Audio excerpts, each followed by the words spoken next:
Chair. The arm race is race between nuclear weapons and ourselves.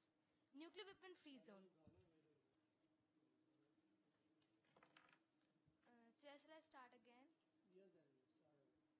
The arm race is race between nuclear weapons and ourselves. Nuclear weapon free zone. Creating a nuclear weapon free zone in South Asia is not a very easy task, as many countries over there consist nuclear weapons. India and Pakistan. Take the example of these two countries. These are the enemies of this. Both are enemies of each other. They both are consisting nuclear weapons.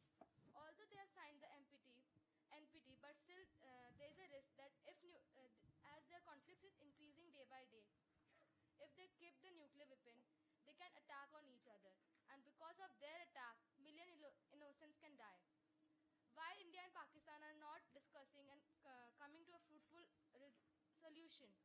Why they are harming the people's life by creating asphalt and all in Kashmir? The people of Kashmir, they are dying between India and Pakistan's fight. However, Ghana is a nuclear weapon-free country, and it suggests that there should be no nuclear weapons in the world. And the one way is stop developing it and wasting the money on creating nuclear weapons and getting uraniums. Thank you. The delegate of Egypt wants to say that the delegate of Ghana has said wrong that Pakistan and India have signed NPT, but India and Pakistan haven't signed NPT. Right, delegate. Basically, what was your statement, delegate? That India and Pakistan, the Ghana has said wrong. What was your statement, delegate?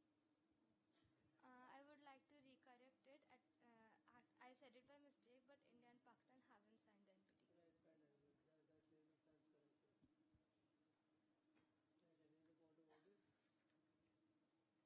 delegate. That statement stands corrected. Right, any other point of orders?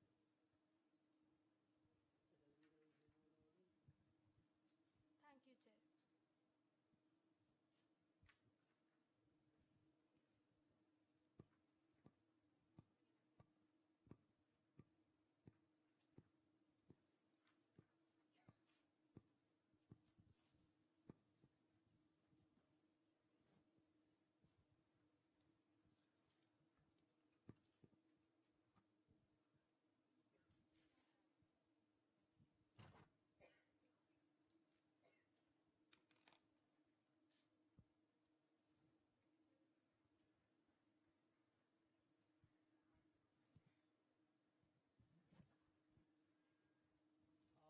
We'll take this vote. Delegate of India would like to raise a motion to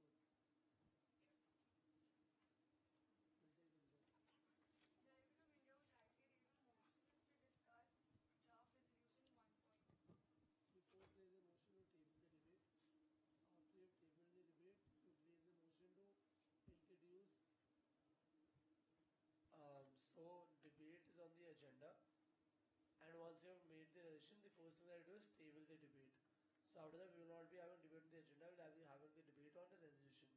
So the first motion that he raises is tabling the debate. Second resolution that he raises is introduction of resolution 1 or introduction of resolution 2. So the first submitted to us will be 1, second submitted to us will be 2.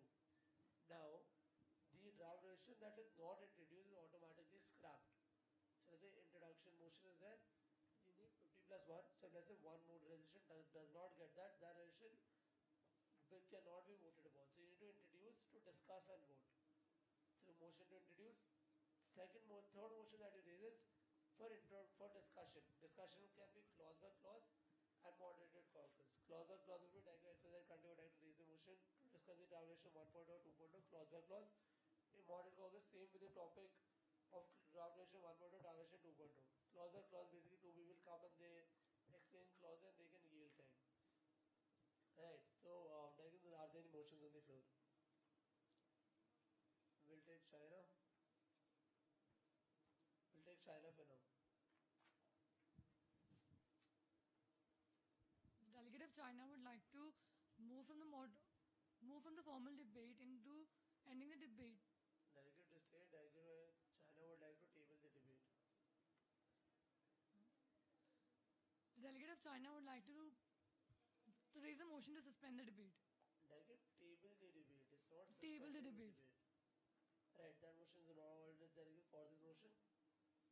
All those delegates against? This passes. Right. Now we are looking for a motion for introduction of graduation. Are there any motions on the floor? We'll take Germany and we'll take Iran. Delegate, these motions have been taken. They are not marked in the recognition. Don't worry. The delegate of Germany would like to raise a motion to introduce the draft resolution 1.0. Introduce draft resolution 1.0. Fine, delegate. Right.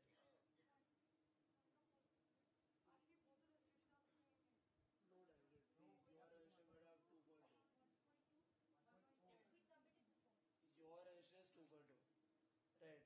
Delegate, your motion. Iran, your motion. The delegate of Iran would like to raise a motion to discuss the draft resolution 1.2. It's 2.0. 2.2. Right. First, we're voting on the motion raised by delegate. Now, delegate, this is important. Now, first, at this point, both of the motions can be passed. It is not necessary that one motion fails and one motion passes. Both motions can be failed and both draft can be introduced at the same time. This is one of the few times when two motions can pass at the same time, or three motions. Multiple motion passing at the same time. All those delegates who wish to vote for the motion for introduction, after introducing, you can discuss, vote, amend everything. All those delegates who would like to vote for this motion is for introduction of draft resolution 1.2. All those delegates for this motion. All those delegates against? This passes. Right. Now we're looking for vote on the second motion for introduction of draft resolution 2.0. All those delegates for this motion.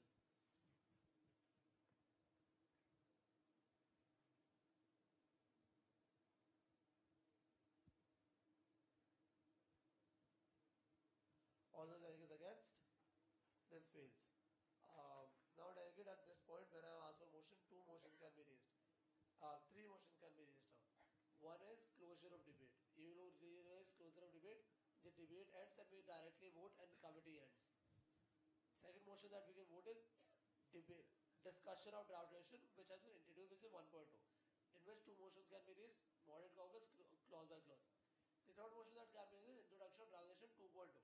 Because till the time you haven't closed the debate, this draft resolution 2.0 is on the floor. So if you wish to introduce it, and you only introduce it if you wish to discuss or vote upon it, you can raise that motion. So at this point, three motions: closure of debate, committee, and second, discussion of the draft resolution submitted by USA, India, Germany, and other members that might be there. Right. And third motion, introduction of the second draft resolution. Right. Are there any motions on the floor? We'll take Brazil, we'll take Italy, we'll take Germany, we'll take Iran. You remember the order? Who was the first? You were the first person to recognize, right? You're just shout it out, shout it out.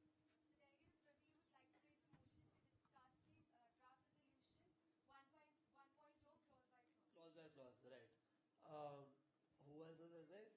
Right. The delegate of Muslim would like to raise a motion for the closure of formal debate and enter into the introduction of draft resolution 0.1. 1.0, 1.0 sorry. was already introduced, and closure of debate means you end the committee and just vote on the resolution that is introduced. So you just vote upon resolution 1.2 and end the committee. Do you wish to discuss the resolution, or do you wish to end the committee, or do you Discuss. wish to introduce? Discuss. Right. So that motion is all. Discussion can be moderate caucus or clause by clause. Which method? Clause by clause. Clause by clause. Already one motion. Same motion is there. Delegate of Germany.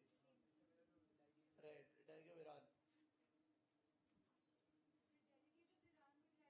delegate of Iran would like to raise a motion to discuss the draft resolution 2.0. Delegate draft resolution 2.0 has not been introduced. You have to first raise a motion to introduce. Delegate of Iran, sorry, Chair. The delegate of Iran would like to raise a motion to introduce the draft resolution 2.0.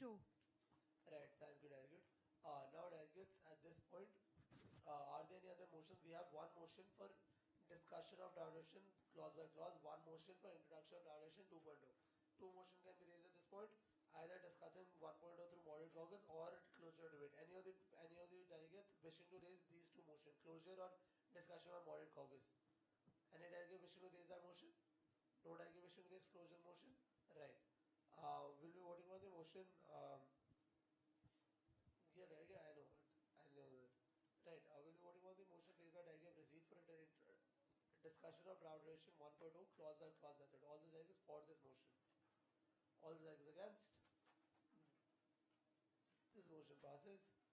Actually, no, we'll vote. All those delegates for this motion. All those delegates for discussion of draft resolution 1.2 clause by clause.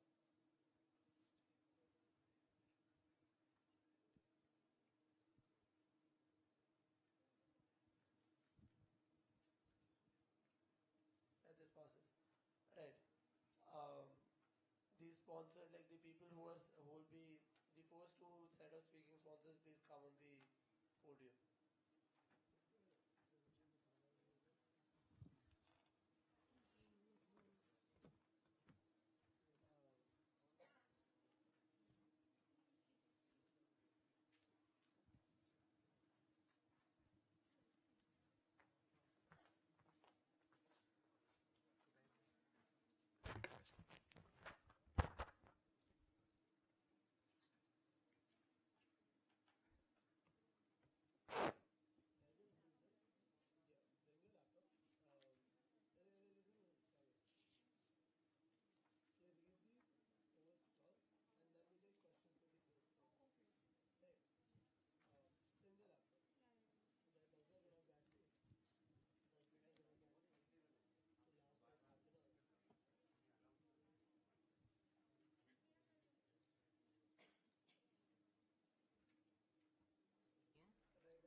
One second.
That's it.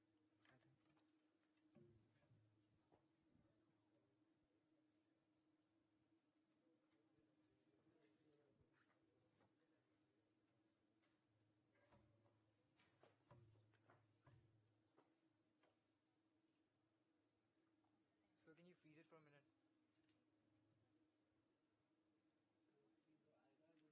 it. Really a tie again. Draft resolution. So do we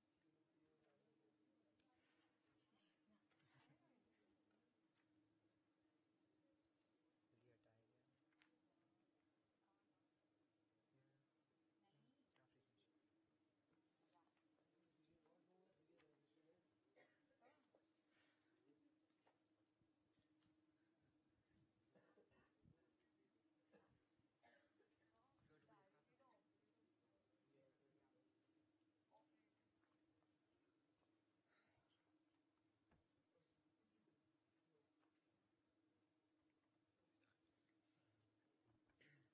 Good afternoon, delegates.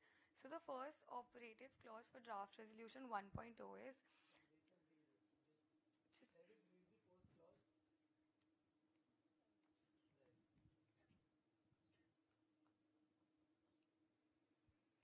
Everyone can read that text, right?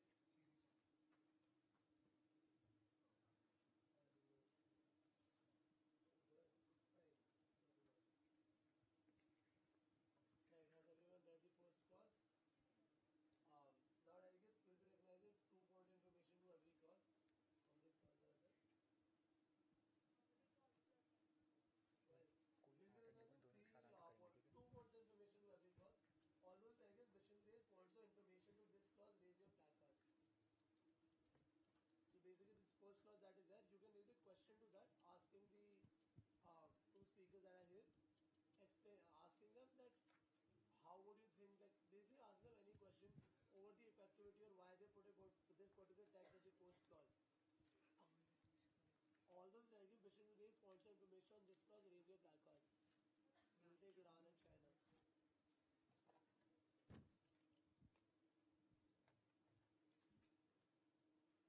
Yes, I go Iran.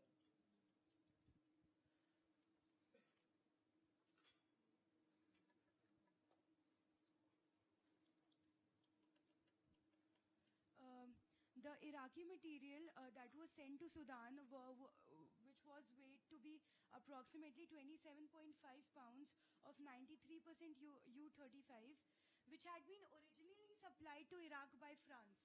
So if the clause 1 of your draft resolution states that there will be no illicit markets of precursors and essential chemicals, then why did France supply nuclear material to Sudan? Thank you, ma'am. Because of such historical experiences, we have put this clause, and according to this clause, what we are looking forward to is that at a national level, countries should have an agency which will actually monitor as to which materials which are used to make nuclear weapons or nuclear technology can be actually kept transparent, and these agencies will actually monitor. Now, when you raise a point telling us about Delegate of France is also part of this bloc, and as a nation, they also look forward to not repeat such situations where even they would look forward to government action plans.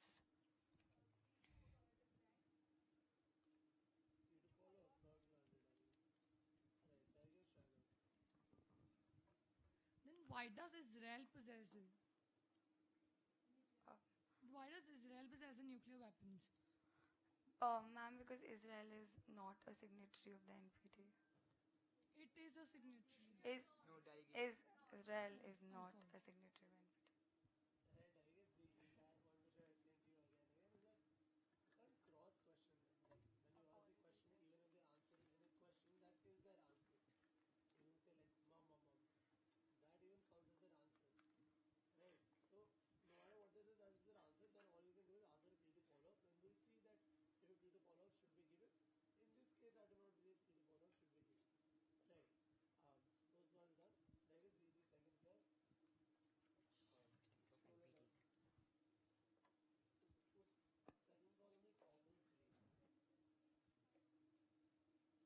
second clause. Shall I read it to the committee? Let's give them then.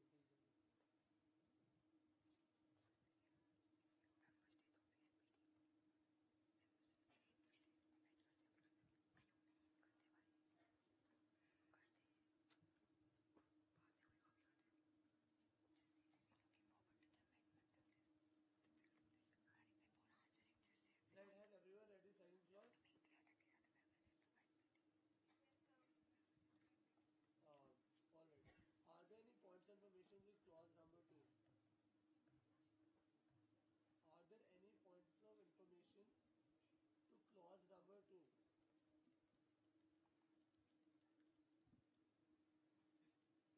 We'll take no points of information other than these two delegates for clause number 2.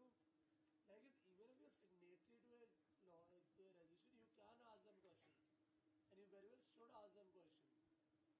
I'm just making sure that you guys are not participating in, like, you guys are not asking. I want to make sure that the reason that you are not asking questions, not because you think that you're part of that block, so you cannot ask them questions. You're a signatory to that block, so while you do believe that certain resolutions should be discussed, or you might even agree to some clauses, you do believe something like this, when it is being discussed, you can review it, you can ask questions, you can raise apprehensions. So, even the bloc, with the United States of America bloc, the US, Germany, India bloc, the other sponsors, the Germany, United Kingdom, India, United States of America, Bangladesh, France, Italy, Brazil bloc, you guys should ask questions, like, all the signatories are there in this resolution. Right, are there any points of information to clause number 2? I will take Iran and China.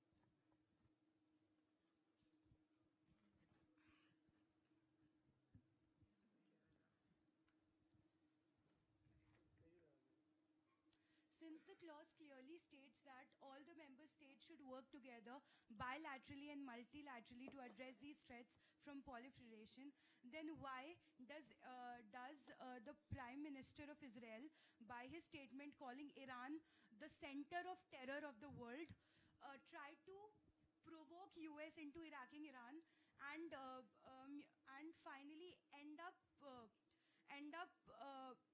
being in terms of decisiveness with Iran, that if Iran ever attacks it should attacks Israel, it should help it. When Delegate, Iran has clearly shown no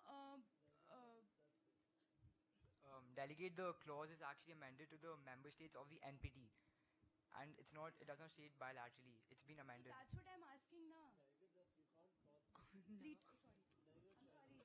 Please to follow up. Why is Israel evoking USA to attack Iran? Delegate, Israel is not a member of the NPT. That's please to follow up. Ma'am, adding on to this,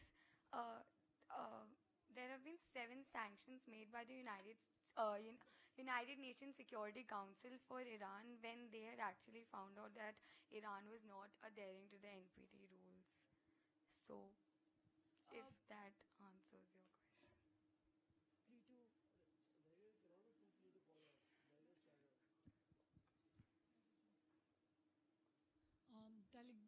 Delegate, you say about bilateral and multilateral addressing of these threats. If this is so, why was Syria bombarded by Iraq? Can you pardon? Syria? What? Why was Syria bombarded by Iraq? If you talk about addressing multilateral and bilateral situations. Ma'am, with all due respect, can you just repeat your question See, for once? what your clause states is member states should work together bilaterally and multilaterally to address these threats.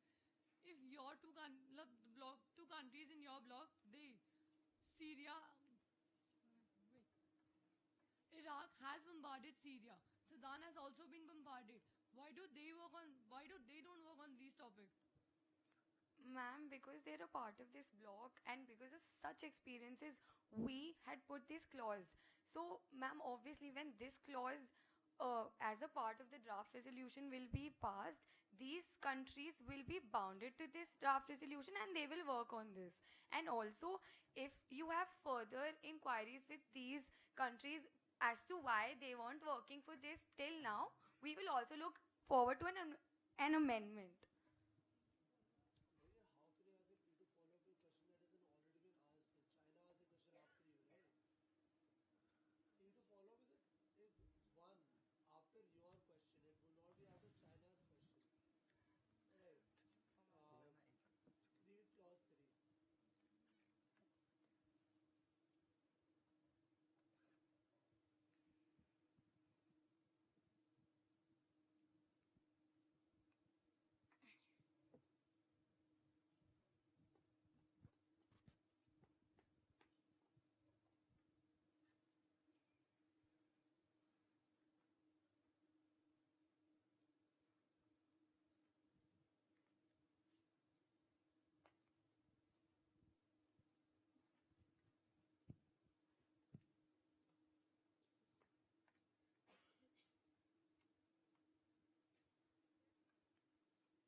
Delegate, if you're talking about the advances in science and technology and changes in business practice, what do you have to say on the country where there's less development in the science and technology?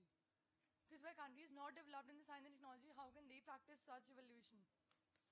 Delegate, it says that if there's advancements and there's improvement in the technological sector of the country, then it will help in the reducing the risk of the proliferation of nuclear weapons.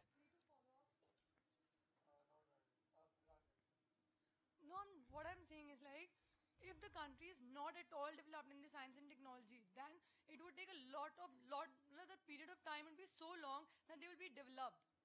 So, Delegate, we are trying to state that through the clause that if we encourage nations to improve their technological sector, so then it can help in the proliferation of nuclear, non-proliferation of nuclear. And also the businesses that are involved in providing these materials like uranium and thorium, they actually this evaluation at a national level means there will be agencies that will actually evaluate the working of these particular businesses.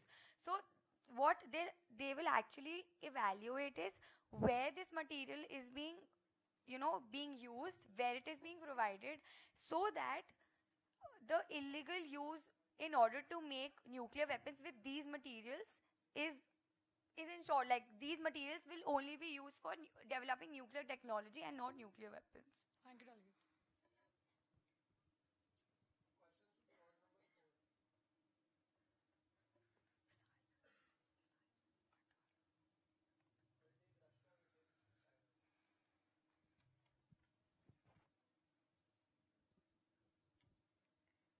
Thank you, Chair. So, Delegate, you stated that the question is, the US and Australia conducted a secretive hypersonic missile test. So, what do you think upon this? Can you pardon once? See, the US and Australia conducted a secretive hypersonic missile test. And your clause stated that understanding the circumstances as to when the fissile material cut-off treaty needs to be enforced. So they themselves are making the fissile material. So what do you... So, Delegate, taking into consideration these situations, this clause hasn't been implemented yet. So that's why we have written it as a clause, so that it will be further implemented to... Thank you.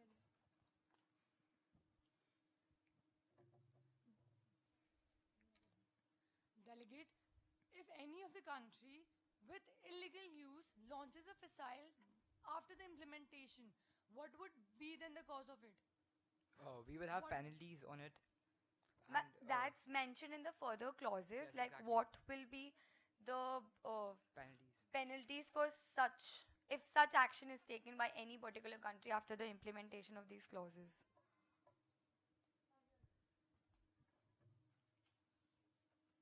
I would like to yield my time to the delegate of Bangladesh and So- USA. So, delegate of India and Germany will yield their time to the delegates Delegate of of United States of America and Bangladesh. Thank you.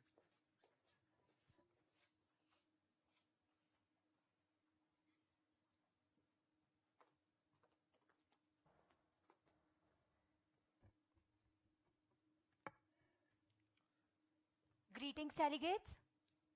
Clause 5.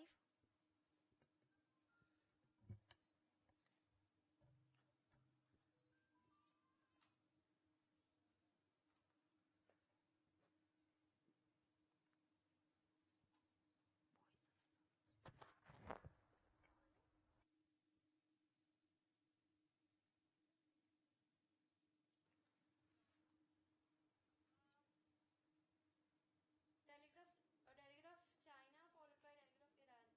Are there nobody else who's willing to ask a question or anything? There's just delegate of China and Iran. Okay. Delegate, if the IAEA inspectors are bribed or manipulated, would you think they will not follow such, they will be inspecting it correctly? There could be any manipulation, there could be any black illegal trafficking after this. Thank you, Delegate. Delegate, what do you want to say, that IAEA is a corrupted body and United Nations is sponsoring corruption?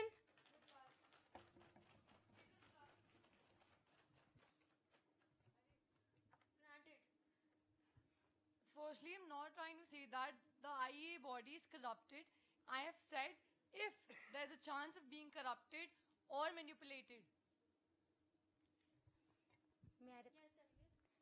That means the same. That the United Nations is corrupted, the body of United Nations is corrupted. If IAEA is corrupted and United Nations is corrupted, means the countries who are sitting here all are fools, we all are corrupted, who are here to draft this resolution, because this resolution will not work because of corruption. Not granted, Delegate. Delegate of Iran.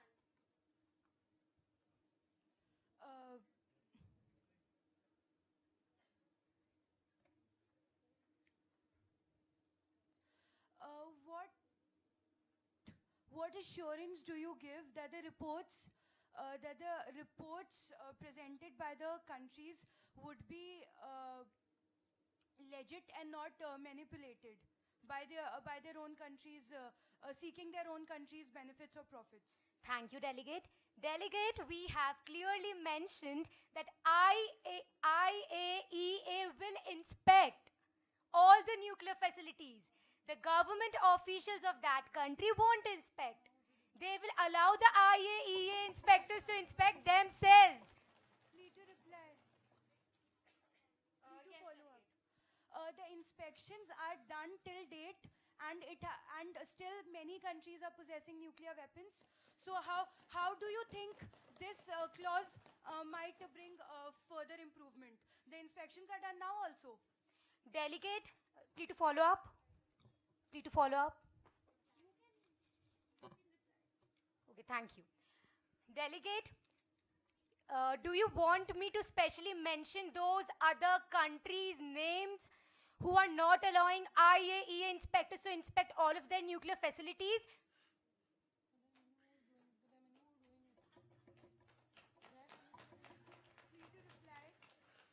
Not granted, Delegate. Next.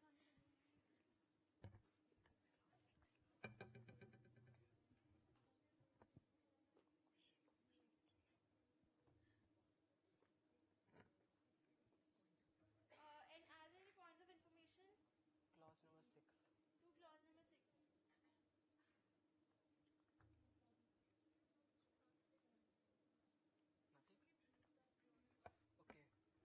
No, the chair did it. He said there's no need of reading. Are there any delegates wishing to ask questions to the delegate of USA and Bangladesh? Point of parliamentary inquiry.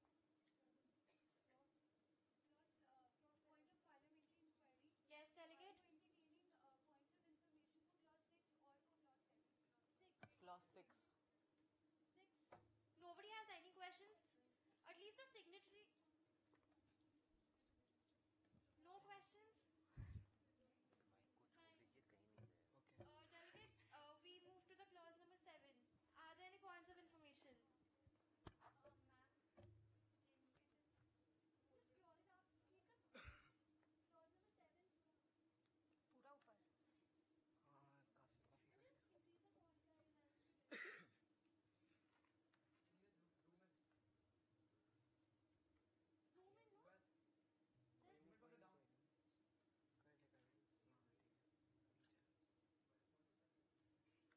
कौन सा clause? Clause number 7. Clause? Just see it if.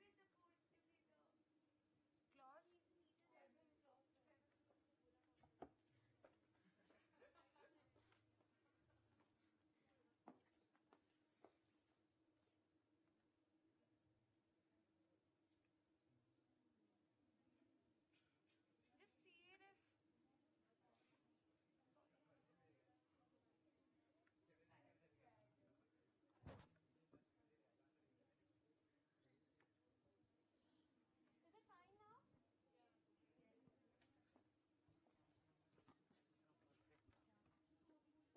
Yes, delegates. Are there any points of information to clause number 7?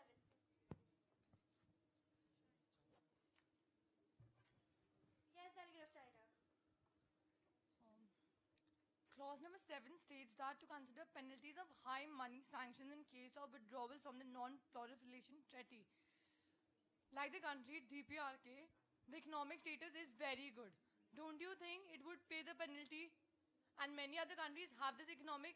If they are trafficking this thing, they can even play the black money for it. Thank you, Delegate.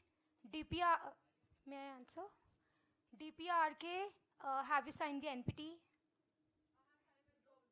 Already withdrawal. So how come DPR? You are noting the example of DPRK. Yes, Delegate. Okay, fine. I'm not taking it. I just told if DPRK could do this.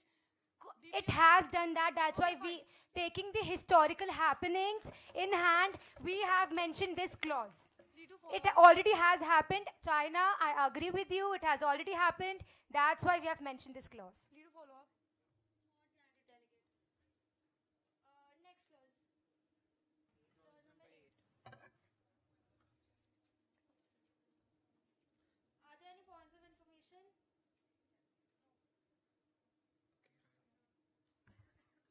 Nobody?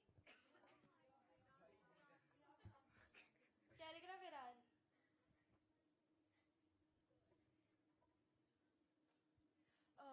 Since you consider the need for nations to work proactively at international non-proliferation forums and with government agencies, and then US and Australia conducting a secret missile test, how do you justify both of them, and how do you correspond both of them as one? You're saying something else, doing something else. I mean... Thank you, Delegate. See, Delegate, this is a draft resolution, and it will, and we will apply it in the future circumstances.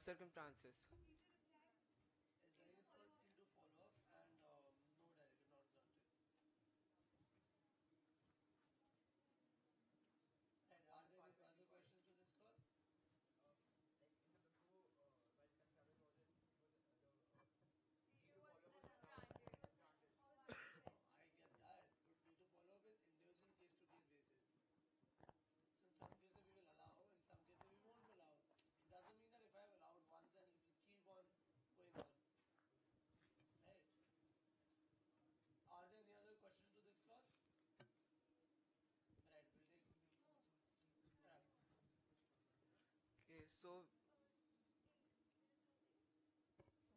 we're done. So now the delegates of Bangladesh and USA yields to the Yield the delegates time of to delegate of UK and France.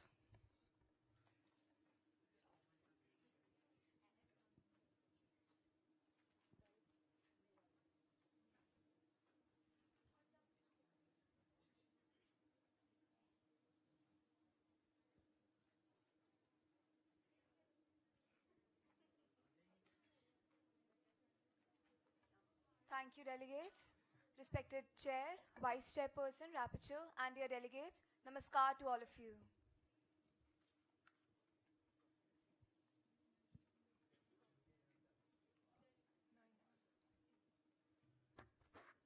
Condemns. Do we have to read the clause?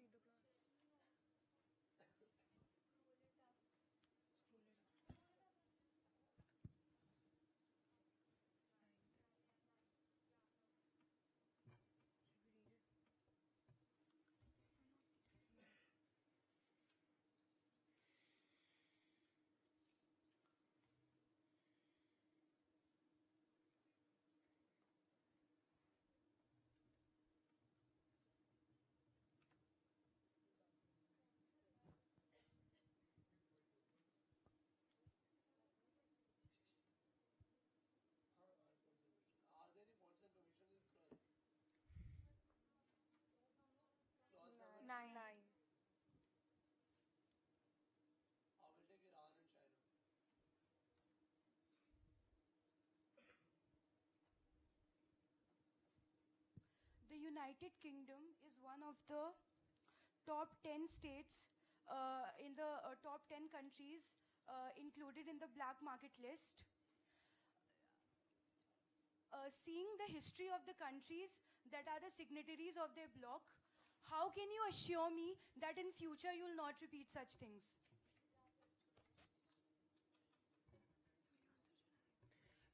draft resolution will solve it?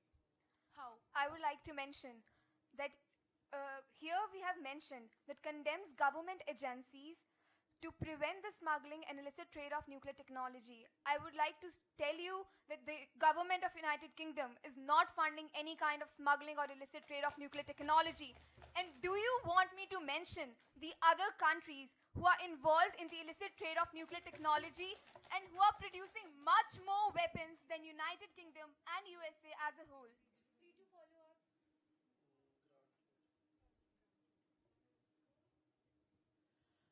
The United, since this is or not our resolution, and you're saying that it's obviously a well-known fact that since UK is one of the countries who are illegally eliciting nuclear weapons, the government must know it. Since considering the history of countries like India, US, France, and UK, how can you assure me that this draft resolution will implement and the countries won't go astray? Because I really want assurance. Delegate, when this draft resolution will pass, this resolution will be implemented to all the countries. I would like to add on to this. You mentioned that the government must know it. Yes, the government knows it and it has taken several major steps to decrease the smuggling, to decrease the nuclear weapons manufacturing, and this has actually happened in UK, US. Delegates, please to follow up. And so delegate, see, please to follow up is not another question. Please to follow up means that let's say I ask you a question. What is the capital of India to the India? And India says cats and dogs are beautiful. Now, if your answer is not answered adequately, you can answer plea to follow up. Plea to follow up is a reiteration of the first question again in just you just make it more detailed. Like for example, if they did not get your first question, you try to explain them your first question initially that was there. Plea to follow up is not another question that you get. And plea to follow up can only be once. Like so, I give you one plea to follow up, it cannot be two plea to follow ups, right? Like your Chairperson, your question. Delegate of United Kingdom, as you just stated right now, the steps taken. Could you please assure me the steps taken? Could you mention me those steps? Elaborate those steps. Yes. The nuclear warheads which United Kingdom possessed, it was, I might make some mistakes. I'll give you the factual information. I'll tell you. Can the delegate be excused to get her documents? Delegates send it by later. Right, delegates, are you sending amendments to this resolution? Deletion, modification, additions? I would like to tell the delegate of China that in 2010, the United Kingdom made a policy of decreasing its nuclear weapons and it achieved its goal by 2015. So it had 160 warheads and now it has been decreased to 120. And there are many such examples like that, which I'll give you the factual information just after I get down. I assure you that. And moreover, to the answer to the question of Iran, I would like to say that, dear delegate, we have made this point here because we want the illicit trade and smuggling to be stopped. So after we have proposed this, this would be implemented very strictly and all the nations will have to follow it. We are here for solutions. That's why we have made this. Right, India.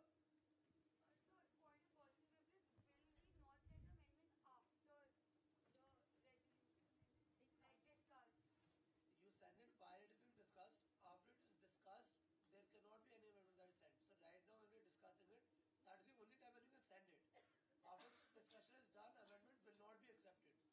Because as soon as the discussion, so see, think about it. Let's say that 10 people make a resolution and they submit it to the committee. Now the committee will discuss, everybody will tell them, this is my problem with this thing. Now, once you have pointed out that this is my problem or this is what I think we should do to make it better, these are solutions or changes that they are recommending. How do you bring the change? You can't retype a draft resolution in a UN. You use amendments. So the entire purpose of amendments is bringing the changes that were discussed in the committee. Right? So many changes in the transition, once the committee as a whole has made changes, then they move on. Sorry. Then they move on. Yeah, then they move on to the last process, which is voting upon the changed resolution that is present. Do you get it? In the same way, it is not wrong to amend your resolution if you think that something positive can be added. So, you guys, if you want, even sponsors can send additional amendments. Because amendments, the end of the day, will fetch your marks. Because these are documents that bring a substantial, like it's like a chit, but it brings a substantial change to the debate. Because the resolution is changing. Because the resolution is changing. By the virtue of that, one amendment can even be equal to one speech. So amendments should be sent by delegates. They are extremely scoring.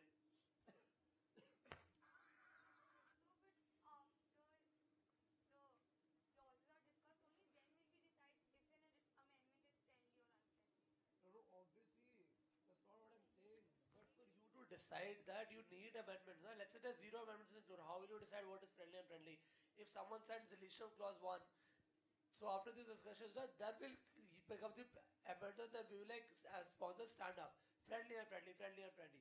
But that procedure will come after we have gotten the amendments. And that gotten amendments can only be done when debate is going on. You get the logic also about procedure, right? Try to understand procedure with logic. Like, there's a reason that roll call happens. There's a reason that GSN established. There's a reason why moderate Congress for a limited time. There's a reason the same way why you do follow up exercises. The same way there's a reason why amendments are taken when debate is going on. After that you vote upon those amendments. Right? Questions to clause number 10.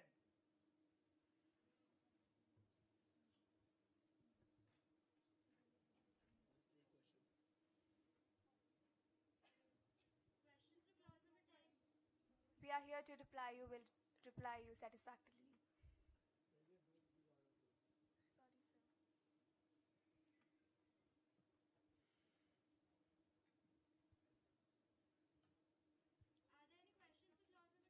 Are there any questions to clause number 10 or? Right.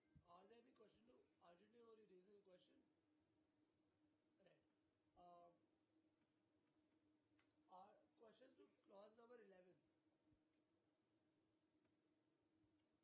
We'll take China. Any other question to clause number 11? Any other question? Yeah, we'll take Ghana. China. Delegate, as we've mentioned before, the hypersonic missile being introduced by USA or Australia, if they are doing it, do you think you will be protecting the environmental region and pollution after it? Won't the environment be more hazardous after that? They are doing it for their national security. They won't affect the environment. Moreover, we have taken the clause as we mentioned in every clause because such things have been happening. So we will implement this and make sure that such things do not happen in the future. Safety and security, that does not mean that you'll be creating hazardous environment everywhere, because that will also lead to the safety of the other countries. Those people will be in danger afterwards with that environmental pollution.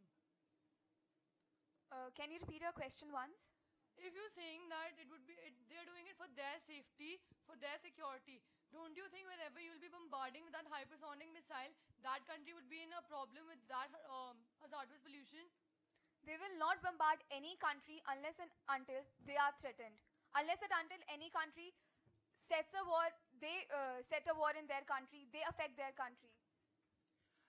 Delegate of China, what if your country releases a nuclear weapon for your country's protection?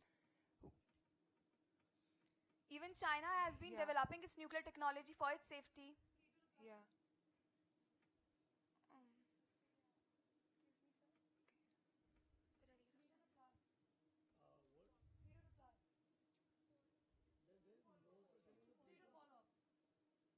Already given once.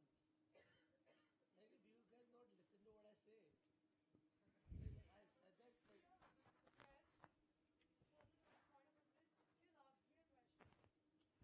Like, this is what I explained even before.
with countries like Israel, who have not yet signed the NPT, being one of the signatories of the draft of your draft resolution, how do you assure that it will be a catalyst into establishing a nuclear weapon-free zone? And so with India also. Thank you for your question, dear delegate. It's mentioned here nuclear weapon free zone in South Asia, and Israel is not a part of South Asia. Here, our agenda is South Asia. What? No, delegate. Free to follow up. Not granted.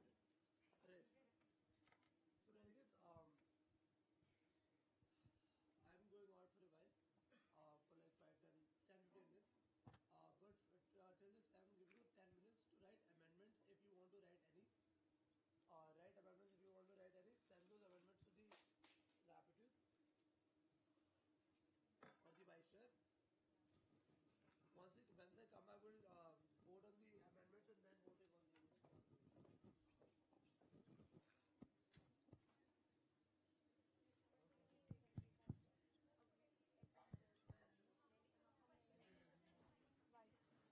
Thank you, EB. Thank you, delegates. Actually, in a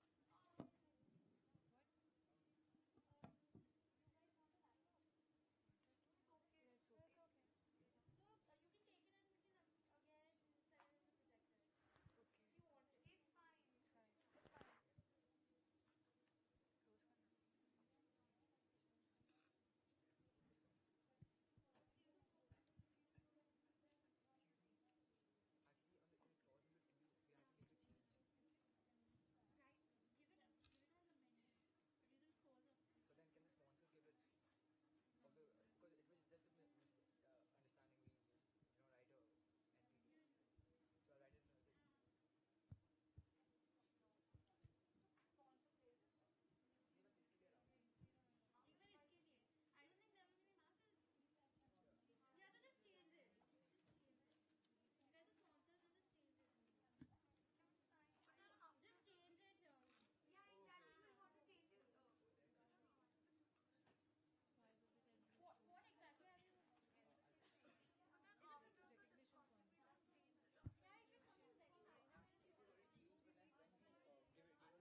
this amendment. Before this, delegates, remember that since this is voting on the document, you can say yes, you can say no, or you can abstain. But you can only abstain if you said present today. If you said present and voting, you don't have an option to abstain. So we did not have roll call today.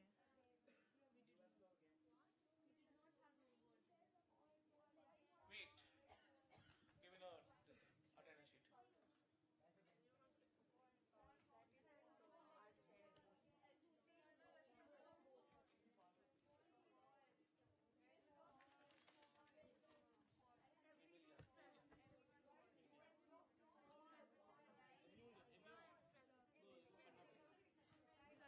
Delegates, decorum here. Delegates, please give a roll call fast before we do the voting.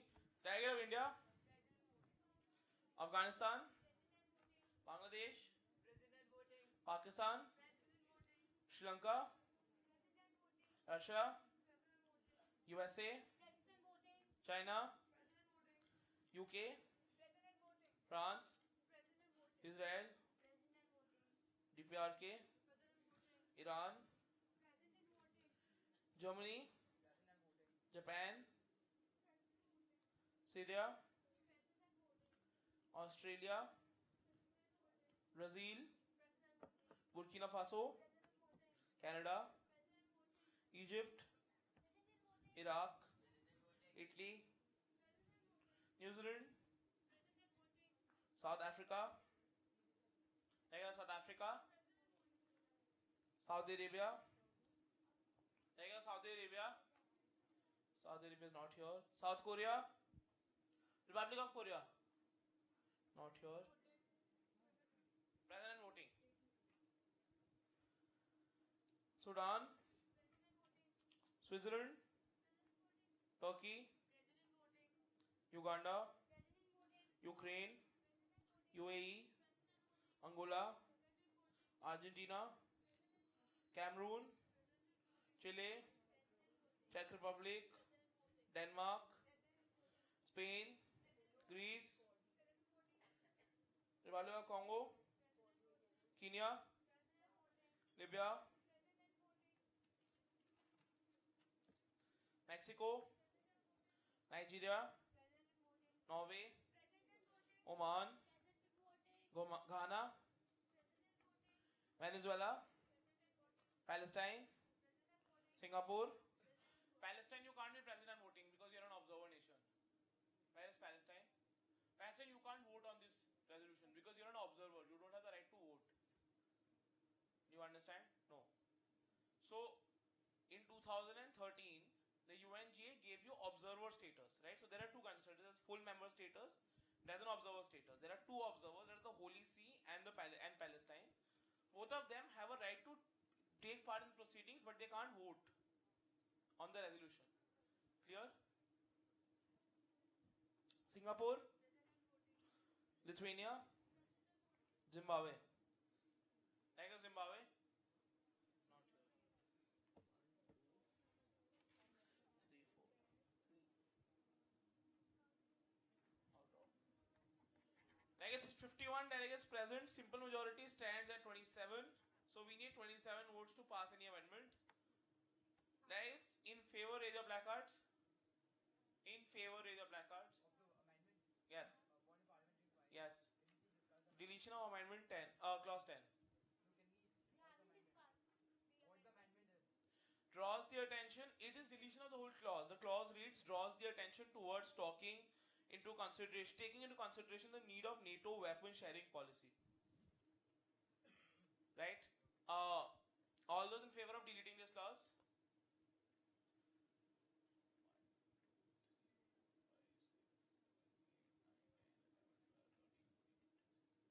It's against? Like it's abstaining?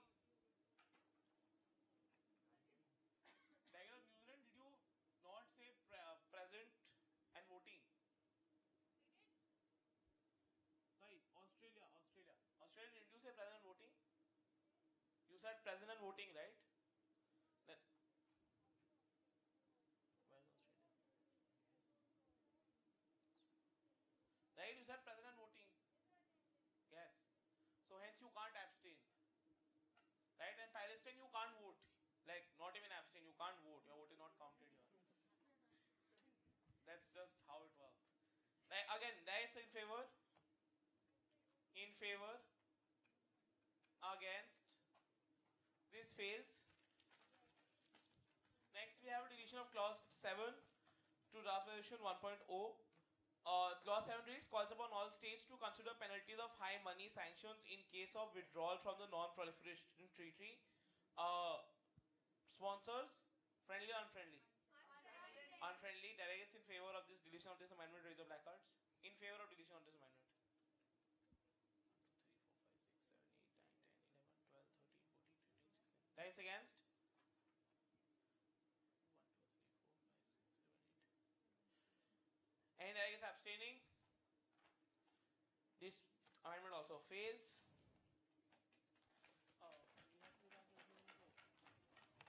Right. Right. At this point of time, since amendments are done, we are looking forward to closing debate and moving to voting procedure on the document. Are there any motions for closure of debate? Yes, India. Yes, right. Before, Chairperson had mentioned that there can be more motions which can be to introduce draft resolution 2.0. You can, but we also don't have time. But again, you can take that motion. That is fair enough. Fair enough.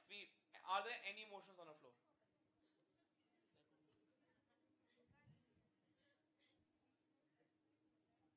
Fair enough. We will take Afghanistan, followed by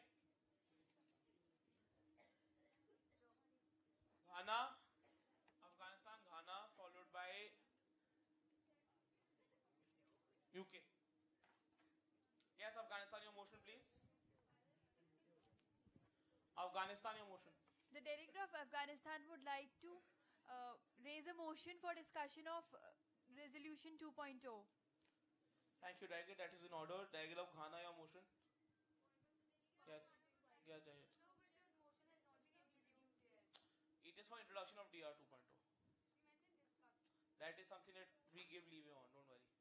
For the discussion of over 2.0. 2.0. Delegate, that has already been raised. Delegate of UK, your motion, please.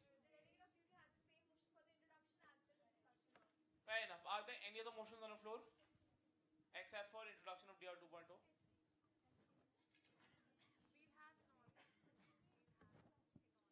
Let's remember it's 1:12 right now. You have 40 minutes till the end of committee, in between which you have secretariat feedback as well as EB feedback. So if you introduce this DR, you effectively, if you debate, you will not vote on either of the DRs. What you can, delegates, what you can do is, you can introduce this DR and directly move into voting on both the DRs rather than discussing it, because if you discuss it, you will not have any time for voting. Fine. So we will vote on Afghanistan's motion for introduction of DR 2.0. Are there any seconds for this motion? Introduction of DR 2.0. Oppositions?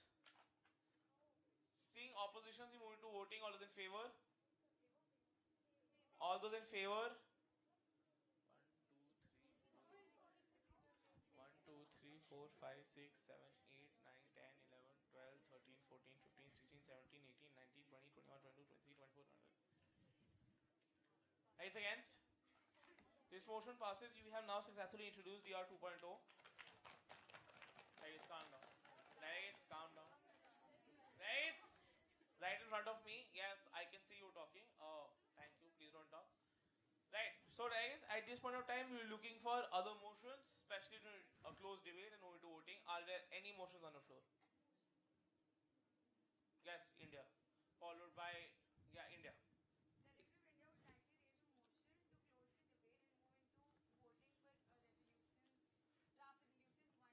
Right, it will happen on both. Right. Thank you. Are there any other motions on the floor? Seeing none, guys, we will vote on India's motion for closing debate and moving into voting procedures. Any seconds?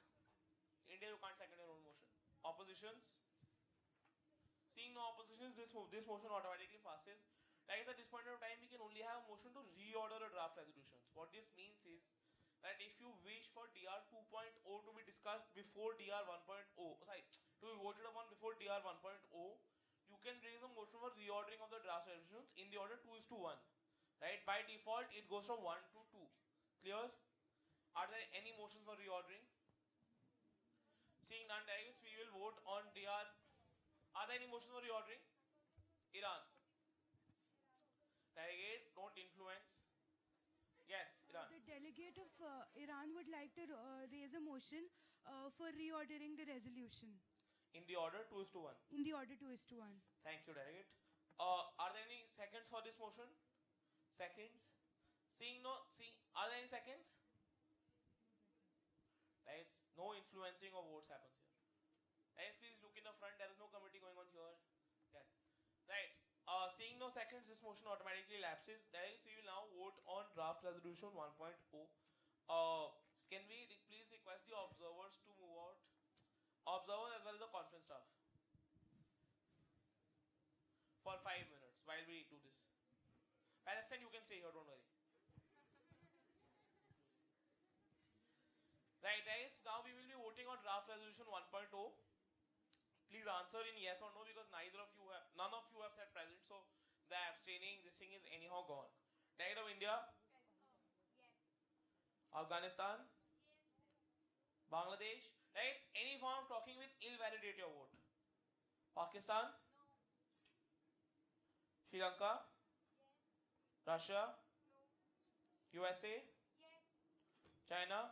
No. UK? Yes. France? Yes. Israel?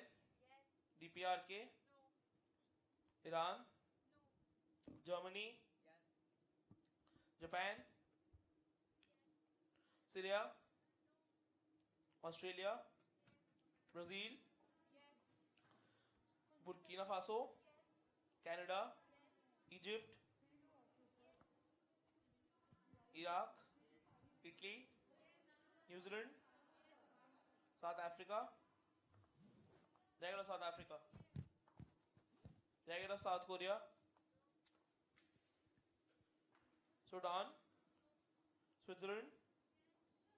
Turkey? Uganda? Ukraine? UAE? Angola? Cameroon? Argentina?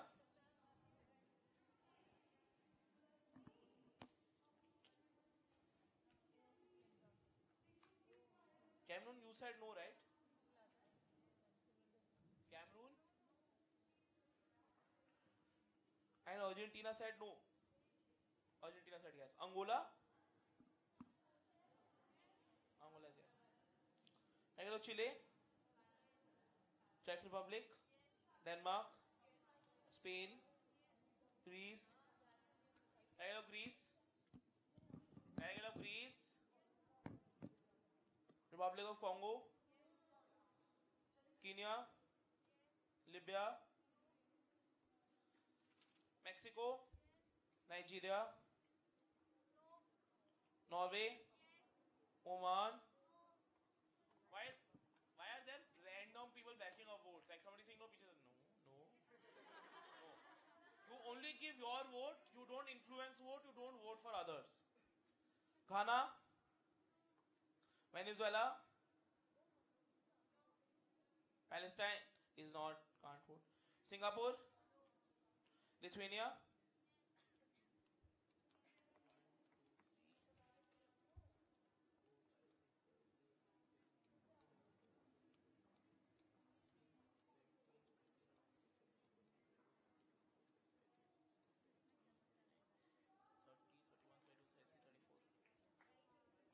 Right, with 34 yeses and 17 noes, this motion passes and has now been adopted. Delegates, calm down. Calm down, delegates. Calm down. Thank you. With 34 yeses and 17 noes, this resolution, draft resolution 1.0 has been adopted as the resolution of this GA session. We're now looking for a motion to adjourn meeting so that we can end this session. Yes, delegate of Germany. The delegate of Germany would like to adjourn the meeting. Thank you, Delegate. Seconds, oppositions. Fact. As this motion automatically passes, we'll just send an executive vote in for EV feedback, post which we'll have secretariat feedback, post which we'll have lunch and then closing ceremony, and you go back home. Bye bye.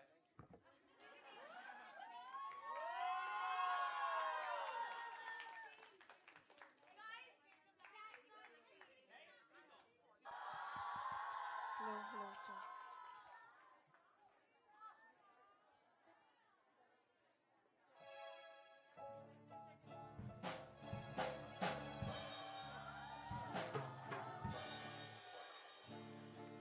Ladies and gentlemen, I present to you all our band 2087 AD.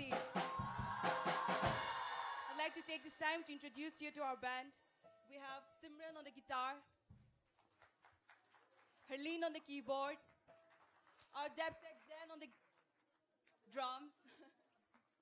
We have Dimple on the bass guitar, Shreya singing with me, and we have Stavya on the keyboard, and I'm Akivi, your lead singer. The first song that we're gonna be performing is It's My Life by Bon Jovi. I hope you all enjoy.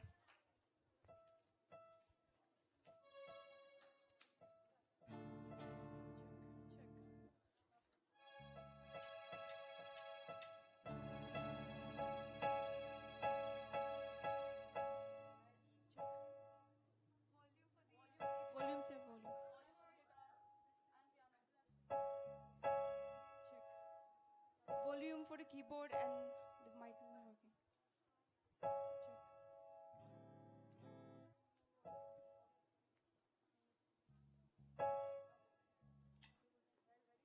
Check. Check.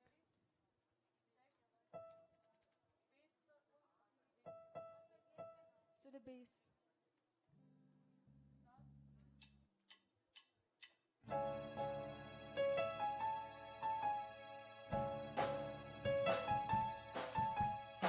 Sing a song for the broken hearted. A silent prayer for faith departed. Well, I ain't gonna be just a face in the crowd. You're gonna hear my voice when I shout it out loud. It's my life, it's now or never. I ain't gonna live forever. I just wanna live while I'm alive. It's my life, my heart is like an open highway.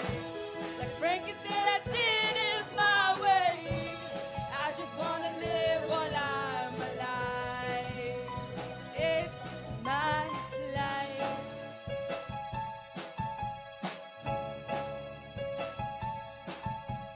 This is for ones who stood their ground. For Tommy and Gina, who never backed down. I ain't gonna be just a face in the crowd. You're gonna hear my voice when I shout it out loud. It's my life, it's now or never. I ain't gonna live forever. I just wanna live while I'm alive. It's my life, my heart is like an open highway. And Frankie said I did it my way. I just wanna live while I'm alive. It's my life. Thank you. The next song we're gonna be performing is Seven Nation Army by the White Stripes.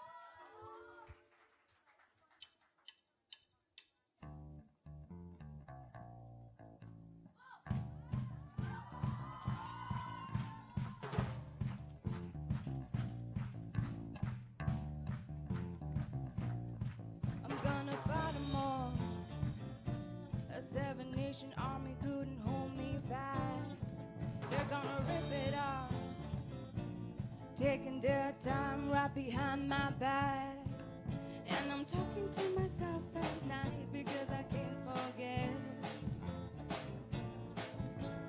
Back and forth through my mind behind a cigarette. And the message coming from my bones says, leave me alone. Oh, oh, oh, oh. Oh, oh, oh, oh, oh. Oh, oh, oh, oh, oh. Oh, oh, oh, oh, oh.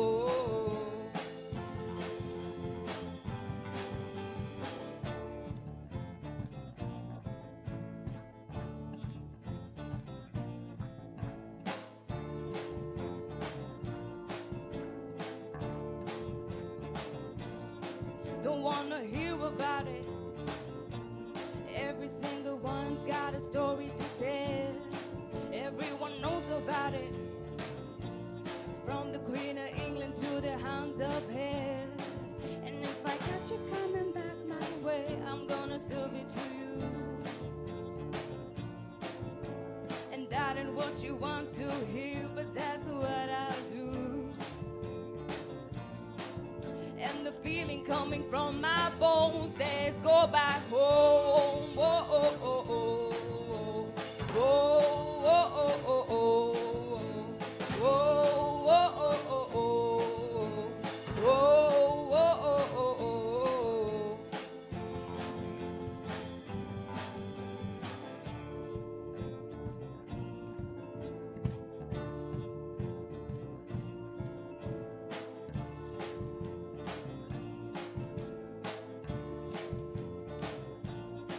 I'm gonna Wichita, far from this opera forevermore.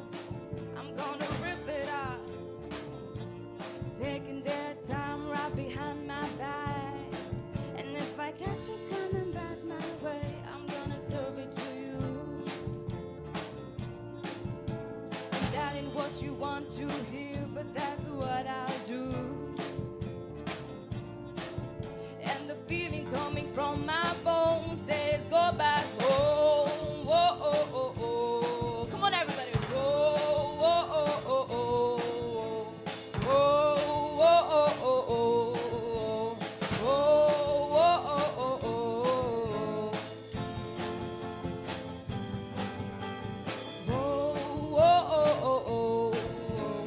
Oh, oh, oh, oh, oh. Oh, oh, oh, oh, oh.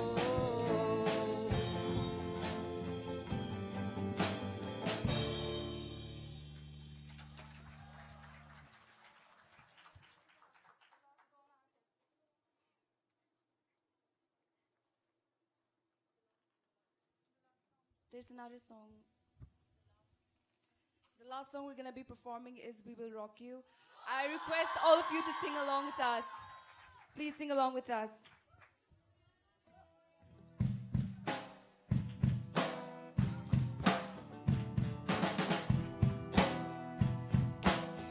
Everybody. Buddy, you're a boy, make a big noise, playing in the street, gonna be a big man someday. Got mud on your face, you big disgrace, kicking your can all over the place. We will rock you.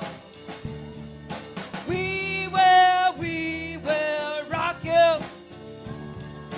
Buddy, you're a young man, hard man, putting in the street, gonna take on the world someday. Got blood on your face, you big disgrace, waving your banner all over the place.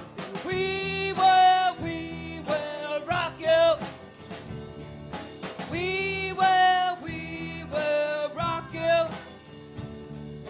Buddy, you're an old man, poor man, pleading with your eyes, gonna make you some peace someday. Got blood on your face, you big disgrace, waving your banner all over the place. We will rock you.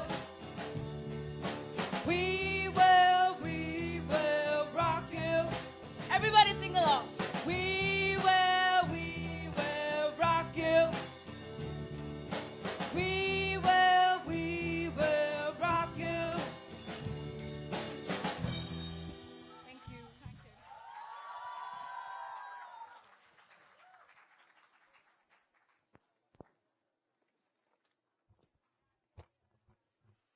Namaskar to one and all present here. I welcome the gathering yet once again, not for any introductory session, but to part. I proudly welcome our esteemed chief guest, Dr. Nishi Bharadwaj.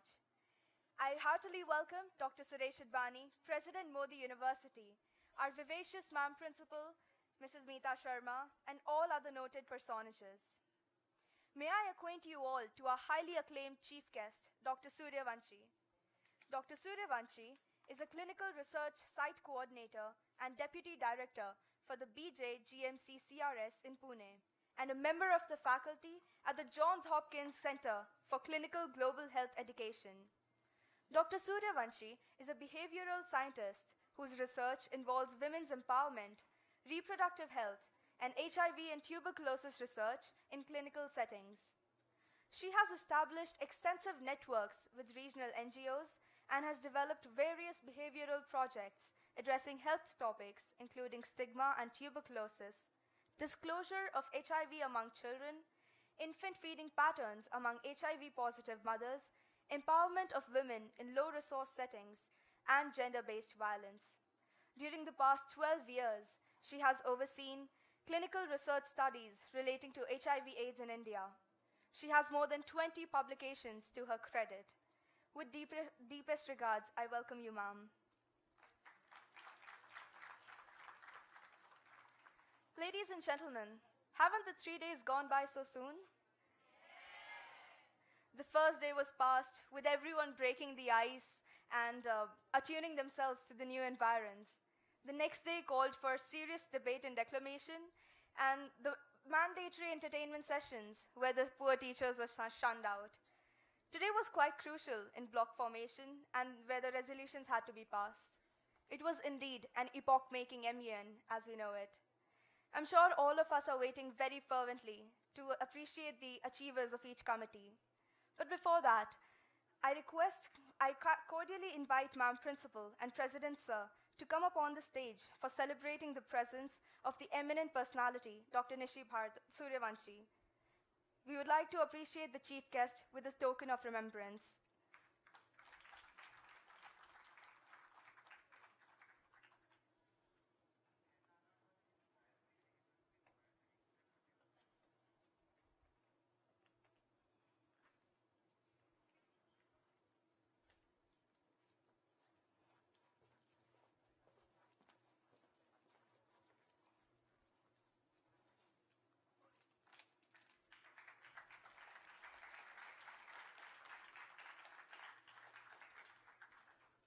Thank you, ma'am. Thank you, sir. I invite Dr. Suryavanshi to kindly commence with her colloquy.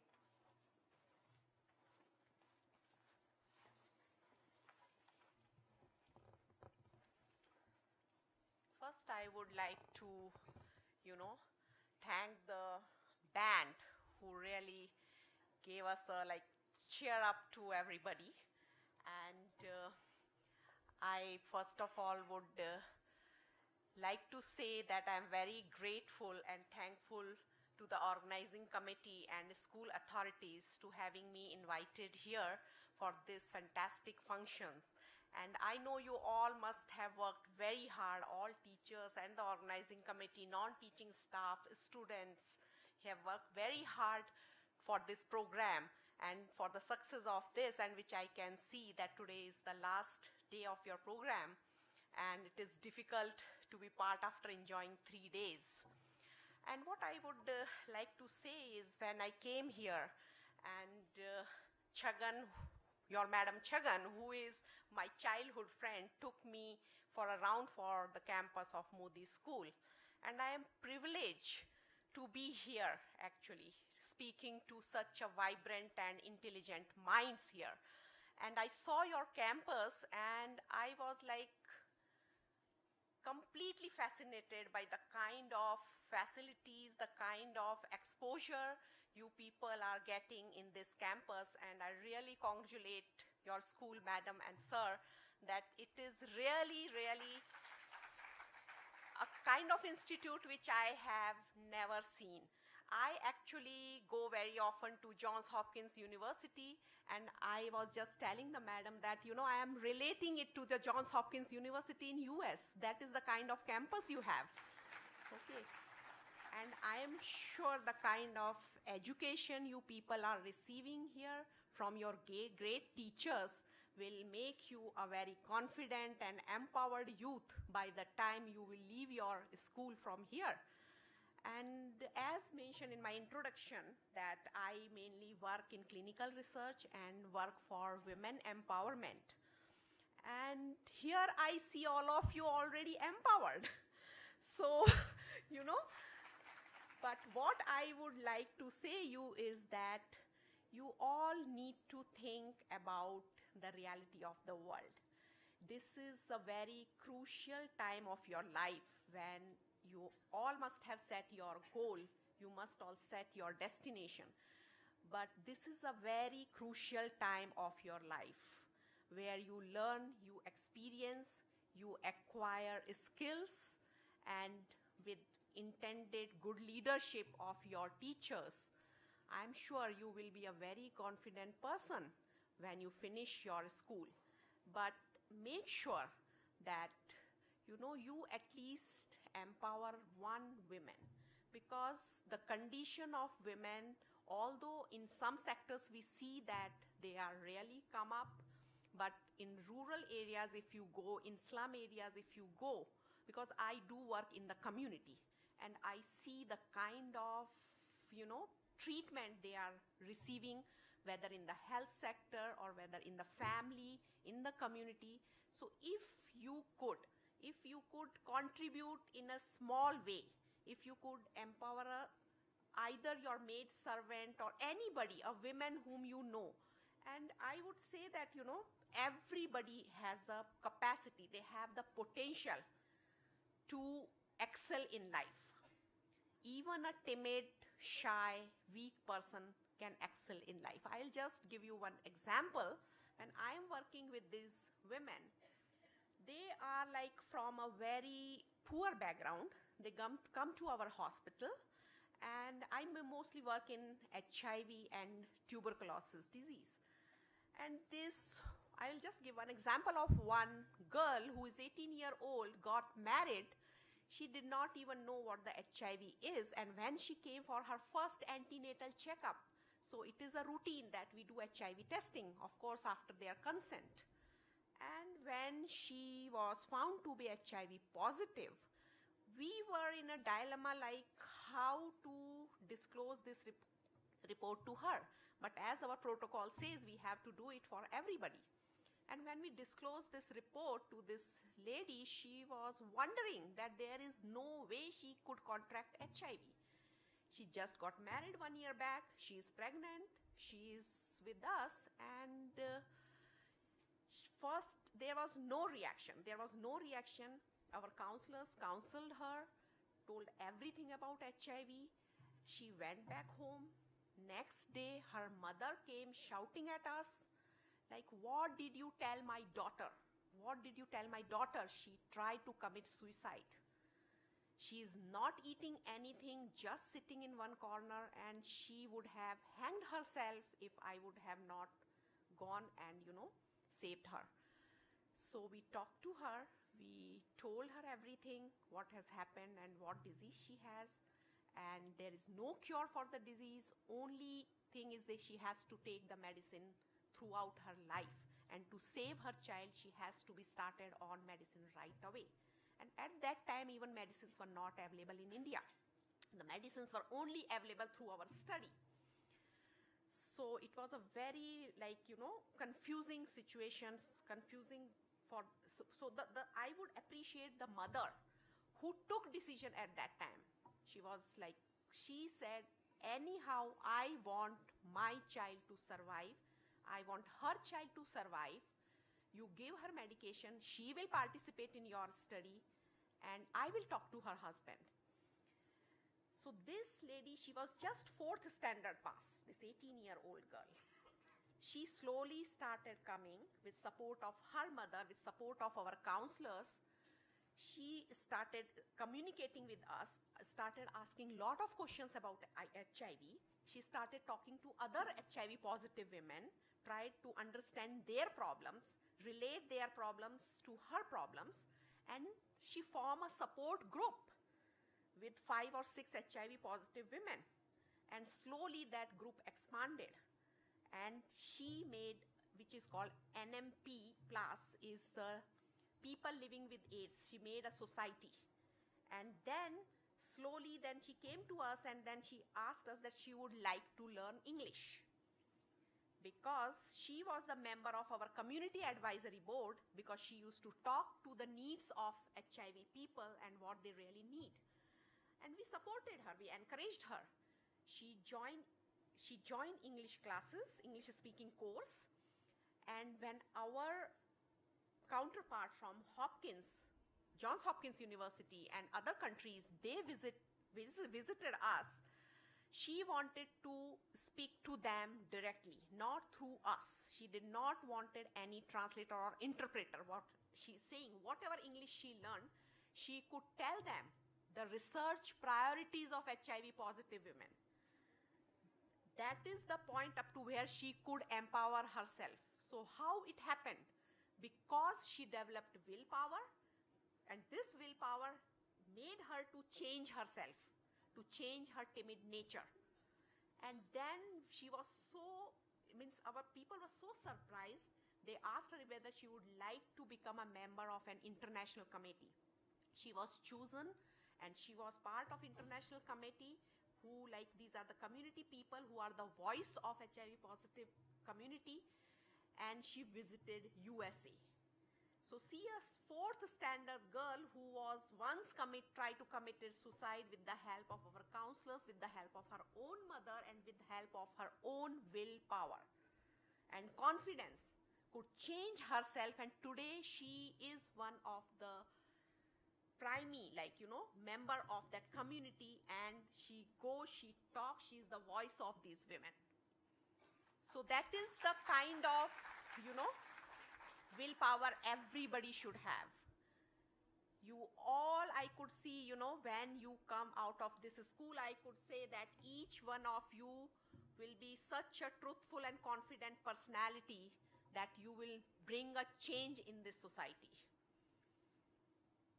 And I also heard that some of your class 4 workers are on strike, and children are so enthusiastic that they themselves cleaning the campus, whatever they can do, they are helping us.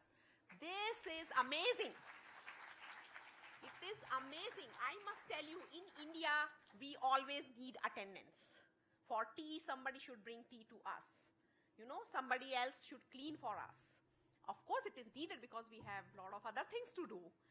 But I'll tell you, my first visit to Johns Hopkins University, it was like a cultural shock for me. Our director of School of Medicine of Johns Hopkins University, he arranged a dinner. We had a conference in Washington, D.C. He arranged a dinner in a restaurant, and we all went there. The way he called the waiter, he said, "Sir, can you please come here to take my order?" And I was like, he's calling a waiter as a sir? So I was like, okay. I just asked my colleague there, is it a culture here to call waiters as a sir or something like that? They said, no, this is the culture, culture in the sense everywhere we have a habit of categorizing people by their work. There, everybody, they treat them equal. Everybody they treat equal, he gives so much of respect so that they don't feel to do any kind of work, any shame, or nobody look down upon them. And then such a big person, director of School of Medicine, calling a waiter as a sir, it actually opened my eyes. I said, why can't we do all this in India? And they have this one pantry where all tea bags are there is kettle. You want to drink tea? Please go and make your own tea. Everybody makes their own tea. So this kind of small things which, make you independent. They don't depend on others. So these are the things which we really need to learn from that culture. Although I would say that I visited a lot of countries all over the world, India is the best. That is there, but we Indians need to learn still a lot. And you all students are here, you all must be having a lot of competition. Another thing which I could see is like parents always say, like, you know, my child need to get 90%. Now nobody talks below 90% nowadays. If I talk to the parents, they all want their child to get 90% of or above. You should be first in the class or second in the class. Always ask their marks. So when we were in the school at that time, there was no such thing. And you know, at that time even girls and women were restricted. They were like, you know, if I would say, okay, I want to do this course and I want to go to Mumbai to do this course, my parents would not have allowed me to go and do the thing there, because there were little kind of mindset at that time that girls are not supposed to go and do something outside their family. They should stay with their family, something like that. So 3 of us, like me, Chagan, and one of our friend, we one day sat and decided like what we are going to do in life. You know, if we were not given proper support from our family, or there was support, I won't say there was no support, but not this kind that you can independently go anywhere and do anything. So I always wanted to study and get the very high degree and do something for the women in the health related field. That was my dream, because I have seen in my own community, I am from UP actually, so I have seen these women in the village suffering from lot of gender inequality. Same way Chagan wanted to do something in education field, women's education basically. And one of our friends, she said that I want to empower myself first. I want to be independent, then I will think about empowering somebody else, and I want to do something adventurous. And after meeting, like we met after 30 years and were very happy that whatever we decided at that time, we could do that. I was very happy to see Chagan being in this school teaching, and I must say that you all who are in this school, you have great teachers, you have great principal, great president, and all your teachers are like, they are what I would say the box of intelligence. Please make use of them. This is the opportunity for you. Please use their intelligence, ask them questions, and you know, make sure that you are aware of everything what is happening around the world. So I was talking about that, my third friend. So she got a job in government, and after working 25 years in government, she took voluntary retirement. And you know what she is doing now? She is a biker. She did full national tour on bike. And now she is doing an international tour in bike, and she's always in the news. All the time you see in Maharashtra that she's in the news, that she's gone to Bhutan with that club. And she is really doing an adventurous thing, which she always wanted to do. So, no? So nothing is small. Anything you feel, whatever your dream is, you have to work in that direction to pursue it. Without forgetting that there are some societies, some communities, especially women, who really need help. So if you could help even one of them, or if you could support one of them, that would be really, really great. And I would like to also say that, you know, there are people who don't get opportunities, and yet they find their way. Another example is one of the HIV positive boy who is born to an HIV positive mother, who has come to us for the medicines, and we started him on the medicines. Until he was 14 years of age, nobody disclosed him his report. And the mother was very, very, she was like, did not know how to disclose the report, what she would say. Because the first question was how I got this disease. And how you got this disease, it was a very difficult question. So we have some psychiatrists, some counselors who help these children to disclose the report. And when this report was disclosed to him, to the surprise of mother, he was already knowing that he is suffering from HIV, because he used to take the medications. So this is the technology. You know, he went on the net and he put the medication name on the Google, and he searched that what medicines are these for. But he was so calm and quiet. So the mother, she literally cried, like, it was a very emotional moment when she came to know that he already know the report.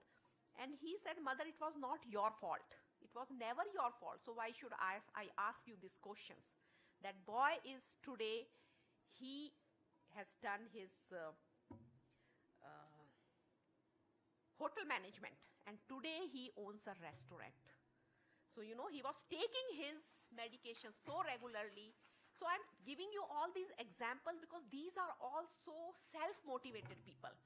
Although they are not like you and me as a normal human being, they are suffering either from disease or from a very poor background, but they excel in their life. They could do something, and you could not imagine the kind of stigma these people face.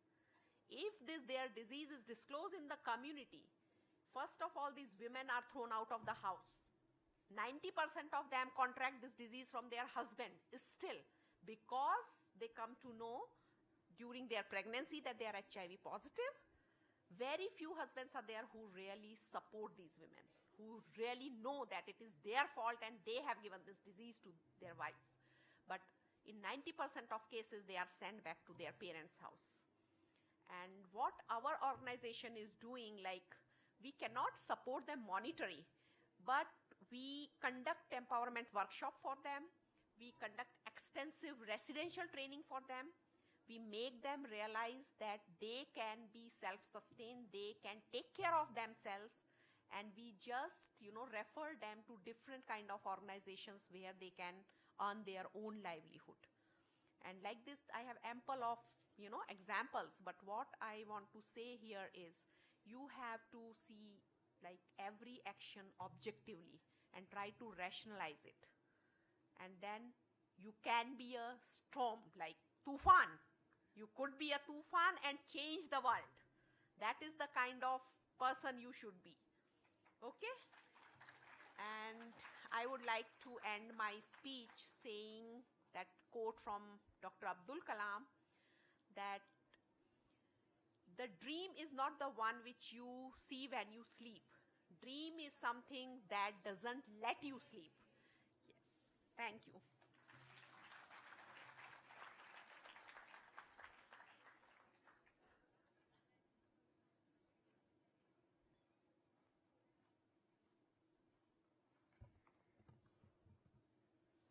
Thank you, ma'am, for the oration of those enlightening pearls of wisdom.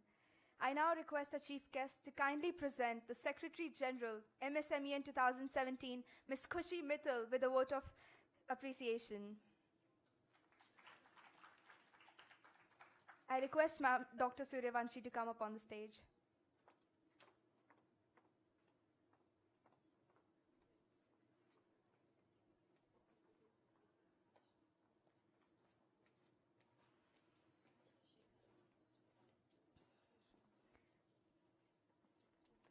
I also request Ms. Abhilasha Jhingar, the Deputy Secretary General, to come up on the stage.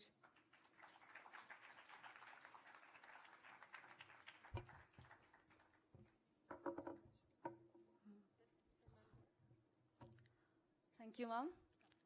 Now the time has come for the Secretary General to give over the awards. First, I would like to call upon the Chairperson of International Press, Ms. Akifa Tanisha.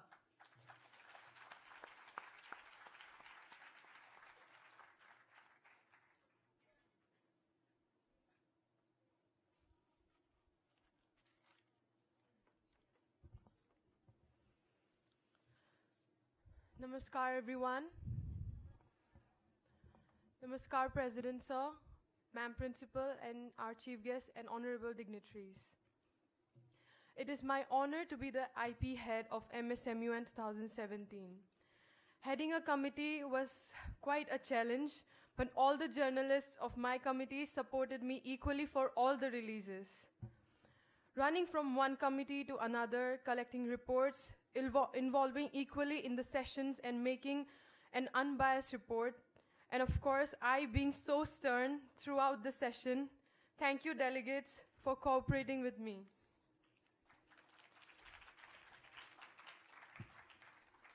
Delegates, you really made me proud throughout the session, and yes, the press conference, when the executive board actually came up to me and told me, Akifa, the committee was never so much involved than before. Volunteers tirelessly working for the committee to run smoothly. I thank you for your assistance. Now, the most awaited moment for every delegate. Here I announce the awards. So the best reporter goes to Vedansh Rai, representing Reuters.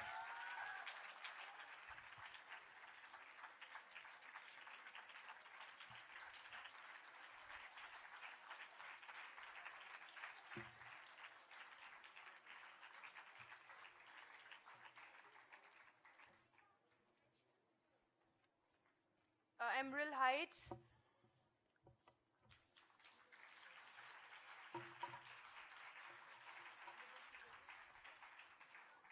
We have Vedansh Rai from Emerald Heights representing Reuters, getting the Best Reporter Award. I even acknowledge Gaurang Paliwal. You did a great work. I wish my best luck to you. Dainik Bhaskar.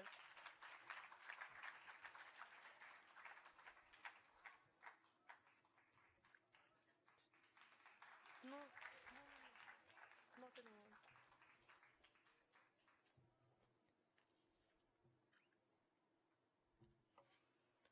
Now, moving to the Best Photographer Award. It goes to Miss Unnati Singh, representing Russia today from Modi School.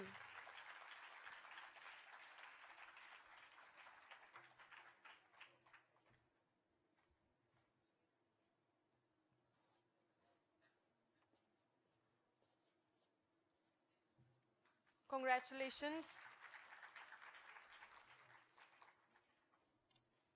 Samriddhi and Shrishti, all the best and keep capturing good moments.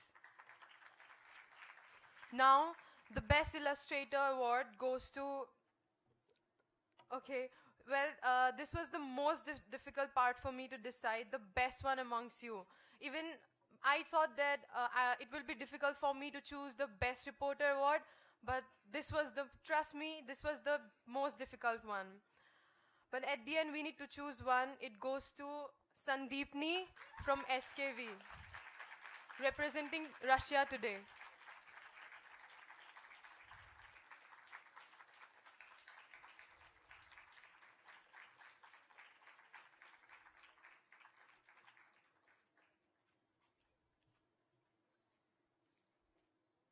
Congratulations, Sandeepni.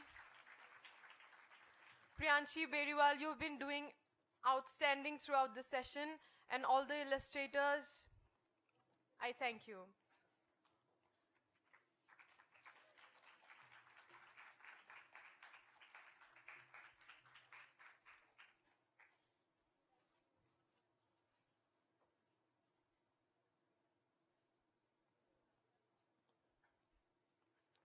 Thank you, Akifa.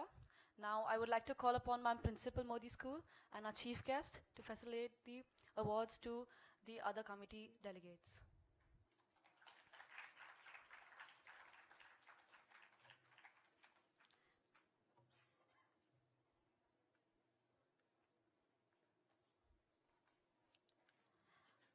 Next up, I call on the stage the Executive Board of Security Council.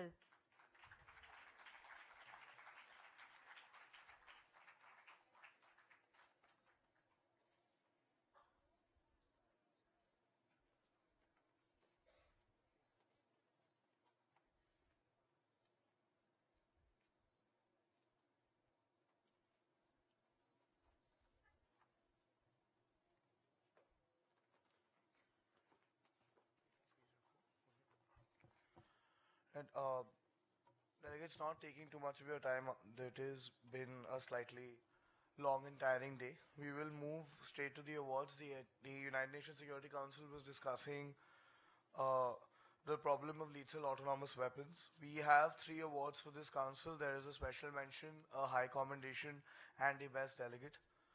I will announce the I will return to announce the best delegate. The rapporteur of the council will announce the special mention, and the vice president will announce the high commendation.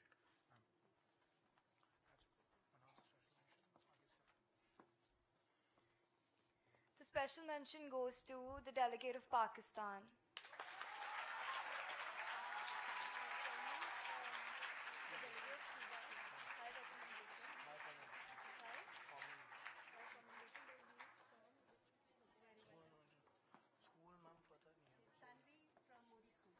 The delegate of Pakistan is from the Modi school and her name is Tanvi Malpani.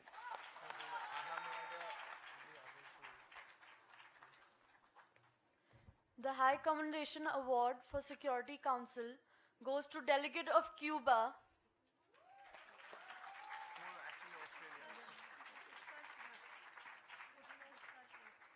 Utkarsh Vats, everybody. Can we please have a round of applause?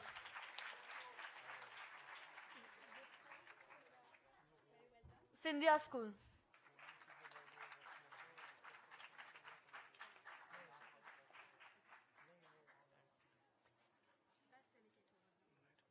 And we'll move to the Best Delegate Award. The only thing that I'd like to add before we... what school?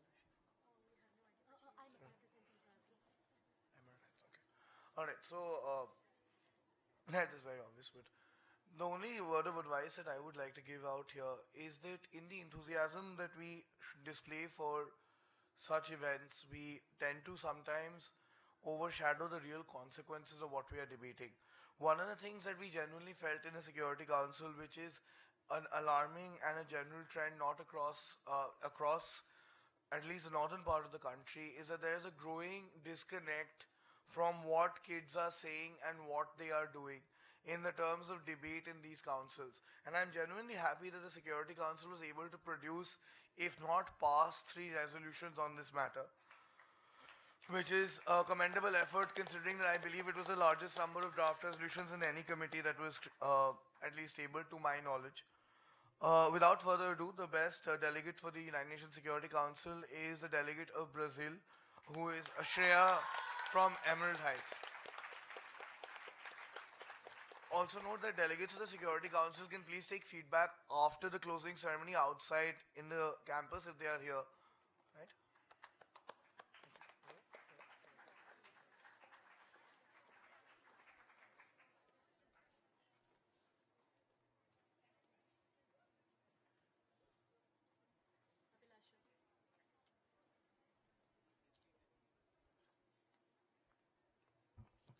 Thank you. Coming up, we have the Executive Board of Indo-Pak Summit.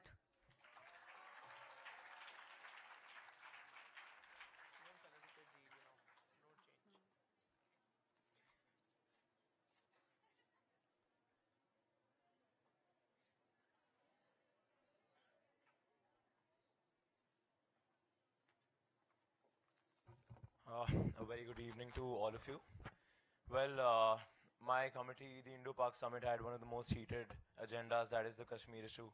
And the most, I think the challenging part was that, which is something that we also discussed yesterday, ma'am, that the fact that kids have a very, like we all have a soft corner for our country, that is India. And when we are given an agenda like Kashmir, we tend to forget that we're representing Pakistan. And so this often happened in my committee that whenever a representative of Pakistan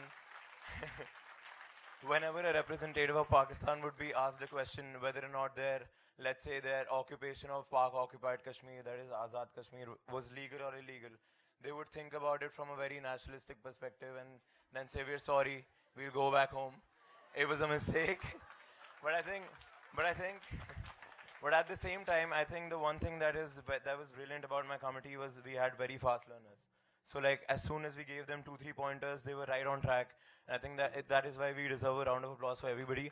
And one more thing, and apart from congratulating the Secretariat and ma'am to your school and Madam Chief Guest for such a brilliant speech and inspiring us, I think I would also like to request you people to applaud these 3 people who were working in the committee, who were the helpers in the committee, the conference staff members who are often ignored by everybody.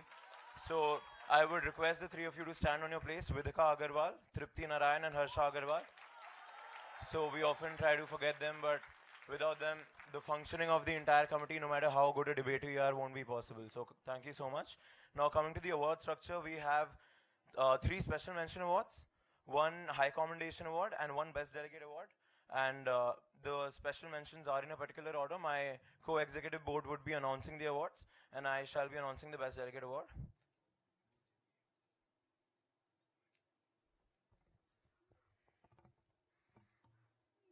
The first special mention goes to Minister of Communication and Information Technology, India.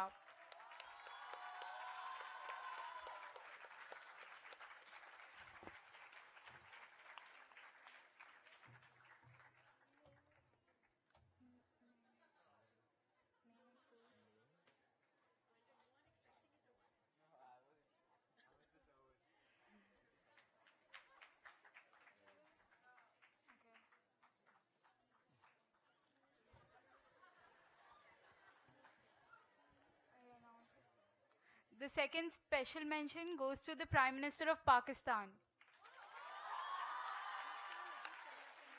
Muskan Ajitsaria from Modi School.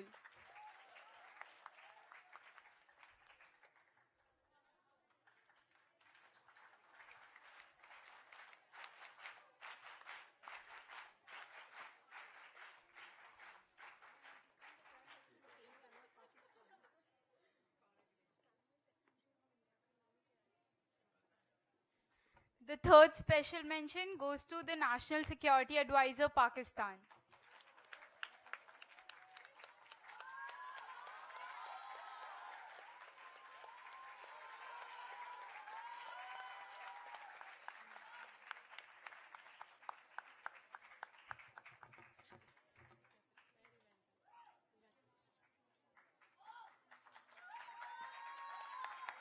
Okay, the high commendation goes to the Cabinet Secretary of India.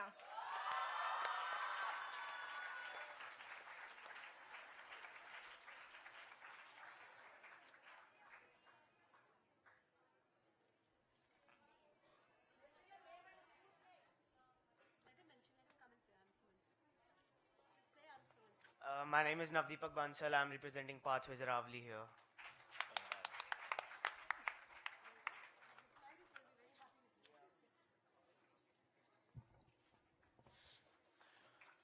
Well, any guesses for the best delegate award? Yes, I see the BJP fans all screaming Narendra Modi. It does goes to the Prime Minister of India, Narendra Modi.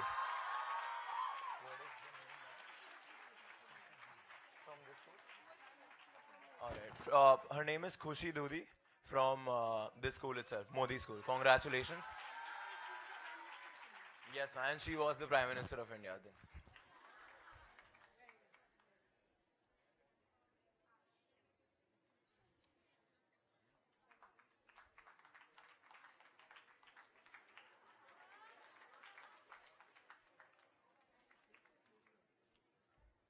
Without a further ado, I invite the Executive Board of all India political parties meet.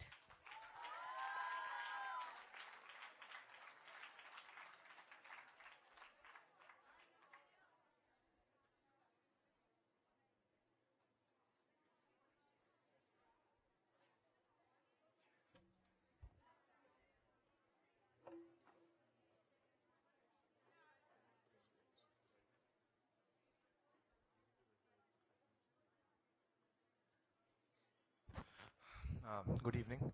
I was chairing the All India Political Parties meet, and I have to say, and I think the whole conference agrees, that we were the best committee.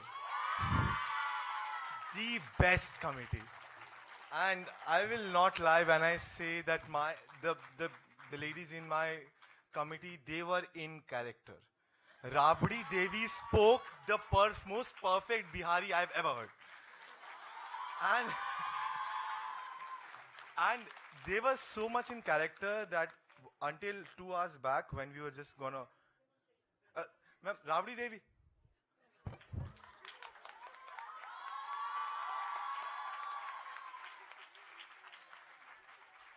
Quickly, we don't have time. Quickly. So until she comes, until 2 hours back, we were waiting for them to finish documentation. We were releasing a press release. And they had these small groups where they were so passionately discussing with each other that they were like, we are the politicians. We will make decisions. We will change people's lives. And I was like, this is the passion.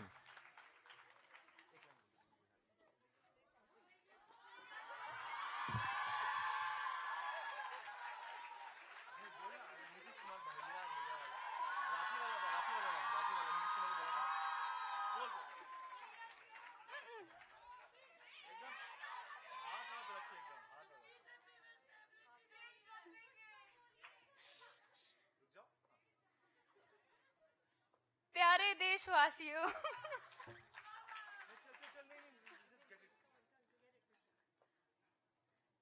मेरे प्यारे बड़े भैया नीतीश कुमार जी हमारा साथ दीजिए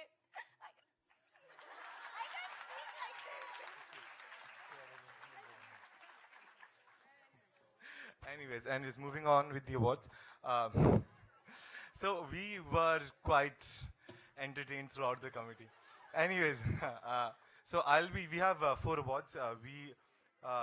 Every one of those delegates deserves an award because they put in so much effort. But we have to filter down. So we have 4 awards. We have 2 special mentions, 1 high commendation and 1 best delegate. I'll be announcing the special mentions. My vice chair will be announcing the high commendation, and the Kiwi, who's the rapporteur, will be announcing the best delegate. So the 2 special mentions are, and these are like amazing delegates in no particular order. Rajnath Singh.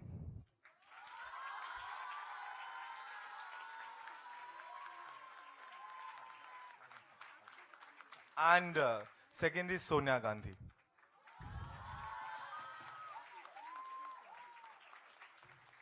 I think both of them are from Modi. Yes, both of them are from Modi. Namaskar everyone, I'm Amrita Singh, Cultural Head, Modi School. Thank you so much. Sonia Gandhi. Sonia Gandhi. Who are you? Who are you? Namaskar everyone, I am Ayushi Singhania and I represented Sonia Gandhi. I'm from Modi School. So now I'll hand over the mic to my vice chair.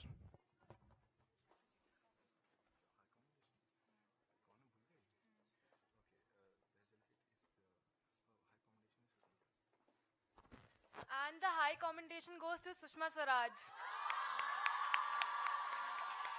She's also from Modi School.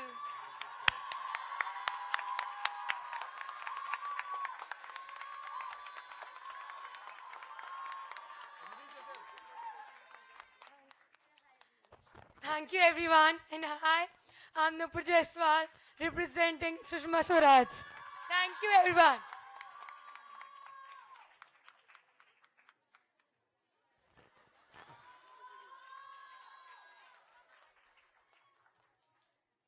Now the moment we've all been waiting for. The Best Delegate Award goes to... Guess everyone. Yes, the Best Delegate Award goes to Manmohan Singh.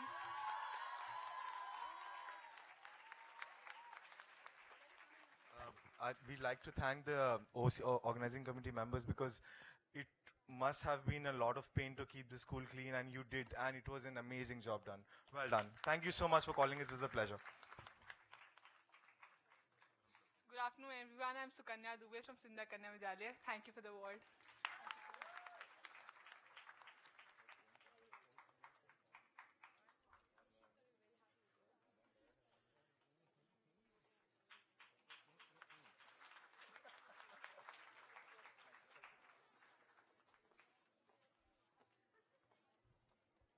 Now it's time to give away the awards for the Human Rights Council. So I call upon the Executive Board of Human Rights Council.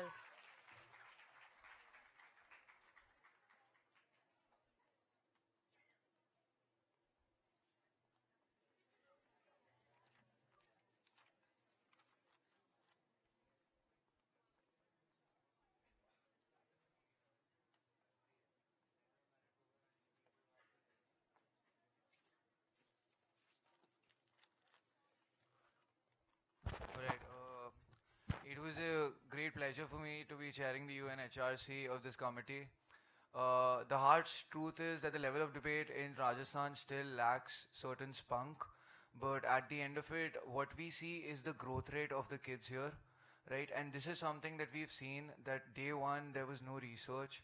We had to take a proper training session, but on day 2 and day 3, these delegates gave us certain debate points that could have been at par with circuits like Delhi. So that is something that one and all delegates of the UNHRC should commend. Right. Ours was a committee of 36 kids, and we saw approximately 950 chits being passed in committee. Right. So, and that is something which I would like to thank your Deputy Secretary and your rapporteur for our committee, that she legitimately checked each of those 950 chits and marked you for it. So, not forgetting the contributions of the conference staff, I would like the conference staff to stand and everybody to applaud them with huge applause. Let me name them: Ananya, Samiksha, Kashish, Rhythm, Bhuvneshwari. Please stand at your seats, please, all of you. Alright, thank you so much. They were literally passing the mic, the chits, and everything a delegate needed was dealt with. So that is something in which they've put in a lot of hard work, and they should be applauded for. Also, not forgetting the contributions of our Chief Advisor, Siddharth Kapoor. Please, a big round of applause for him. And I would personally like to thank the Secgen Khushi, Deputy Secgen Abhilasha, and my Vice Chair and my Rapporteur, Shriya and Harleen. Thank you so much, all of you, for making this memorable to us. And lastly, thank you, Modi School. This is one of the best venues that I've seen at Model UN conferences. And it would be an honor for me if you invite me another time. All right. The awards will be announced by my, the special mention will be announced by my rapporteur. The high com will be announced by my vice chair, and I'll come back for the best del. And they will also be announcing your marks so that each of you has no qualms about it. All right. Thank you so much.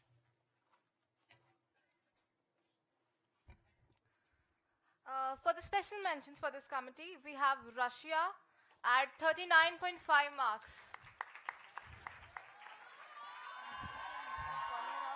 Shivani Bedi from Modi School. A big round of applause for her. Yes. Namaskar, my name is Shivani Bedi. I was the delegate of Russia. The second special mention award goes to China with marks of 38.5.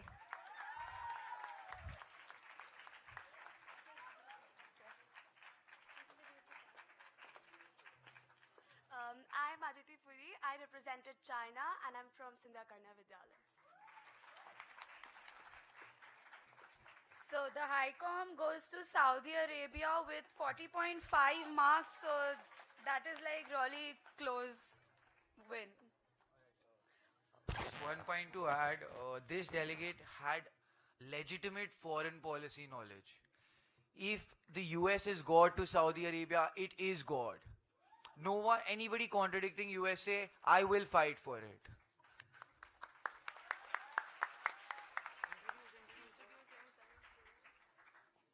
My name is Yash Patel, and I represent the Emerald Heights International School.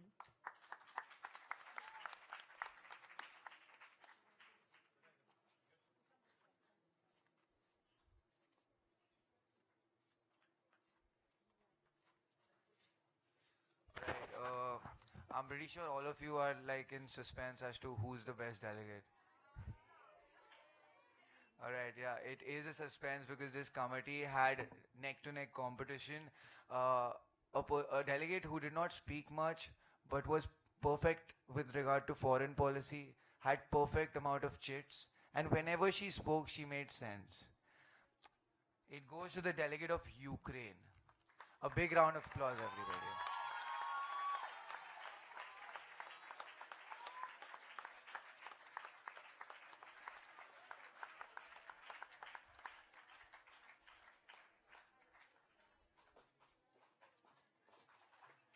Namaskar everyone, I'm Saloni Gupta and I represented Ukraine.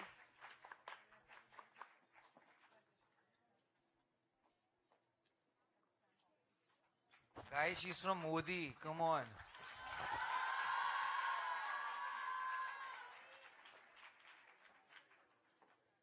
Thank you so much, ma'am.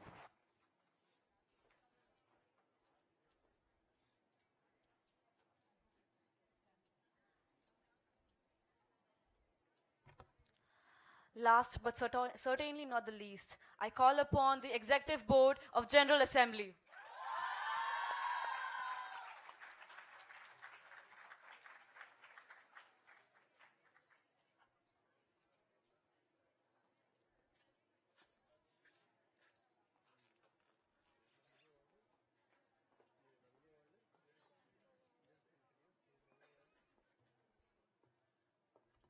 Namaskar everyone.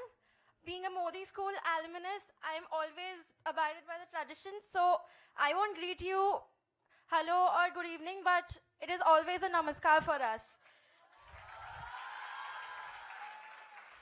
Well,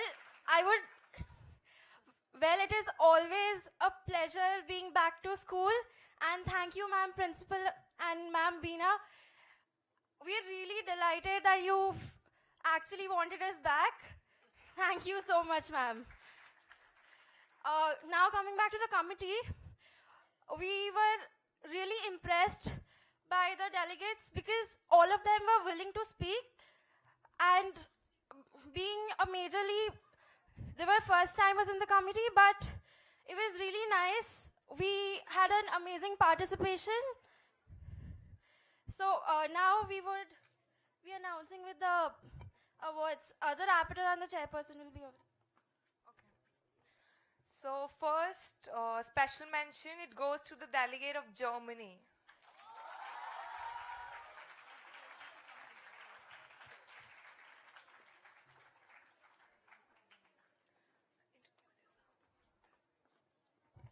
Hi, my name is Harsh and I'm from Pathways.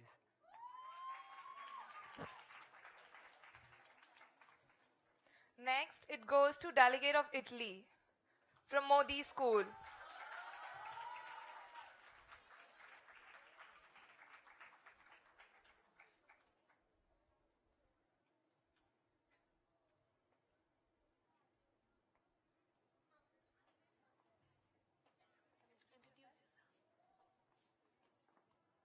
Namaskar, my name is Sakshi Agarwal and I'm representing Modi School.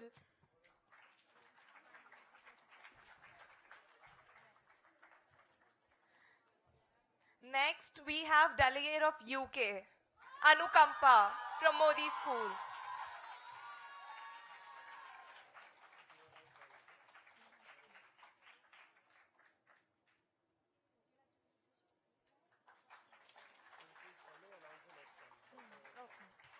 High recommendation, it goes to delegate of USA.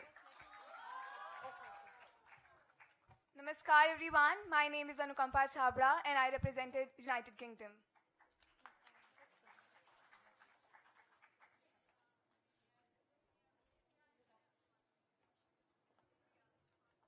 Prachi Bansal from Modi School.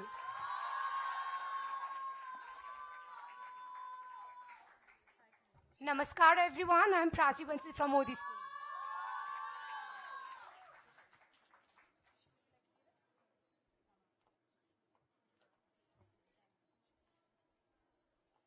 Any guesses for best delegate?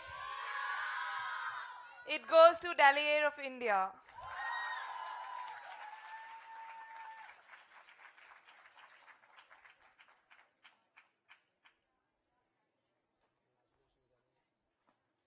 Good afternoon, everybody. I am Khushi Lokwani and I'm from Sindha Kanya Vidyalaya.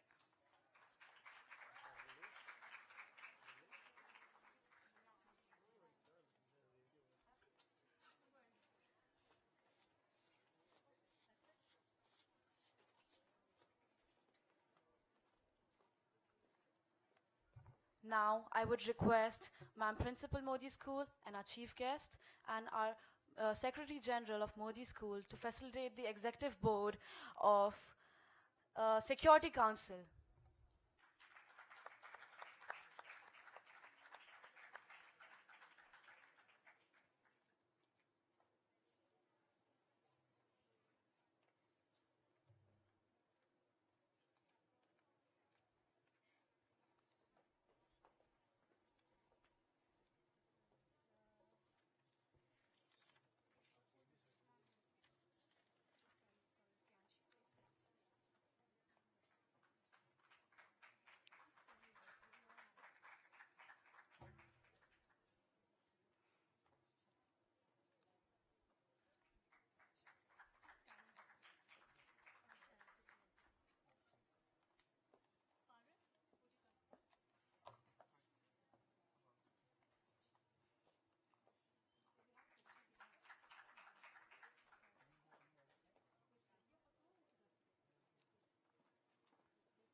Now, I would like to call upon the Executive Board of Indo-Pak Summit.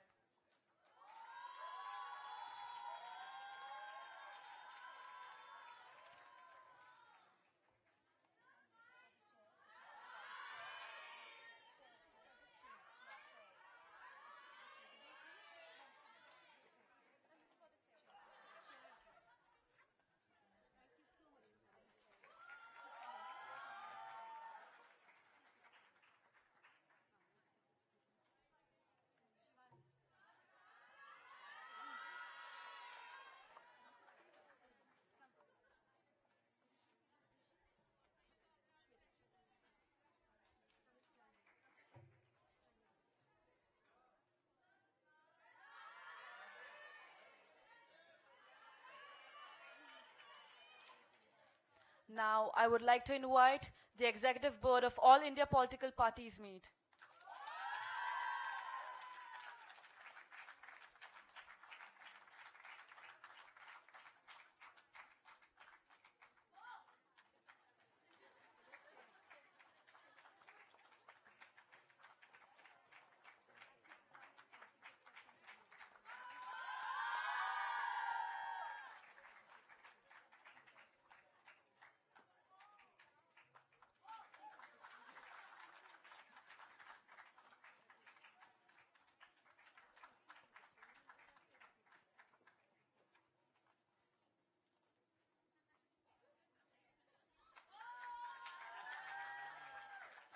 Now, I would like to invite the Executive Board of Human Rights Council.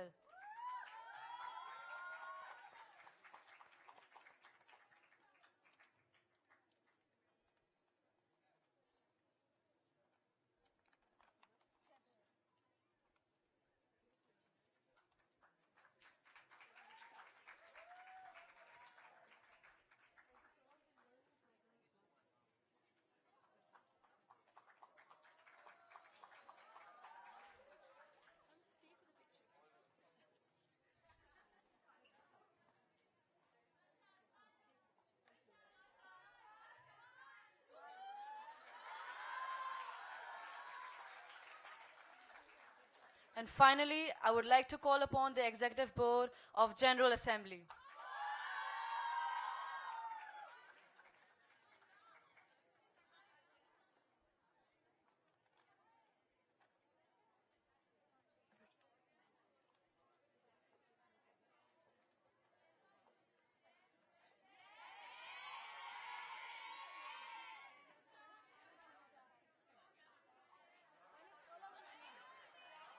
Mr. Rudraksh Lakada, are you here with us?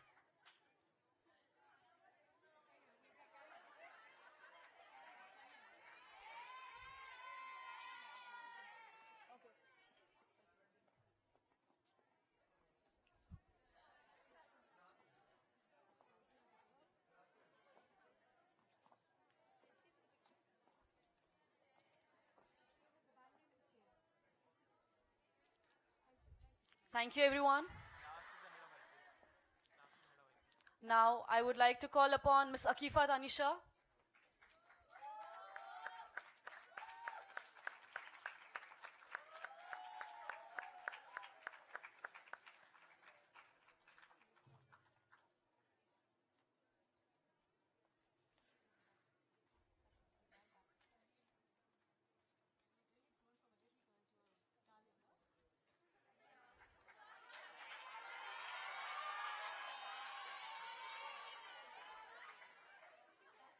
We have Mr. Rudraksh Lakada right now with us.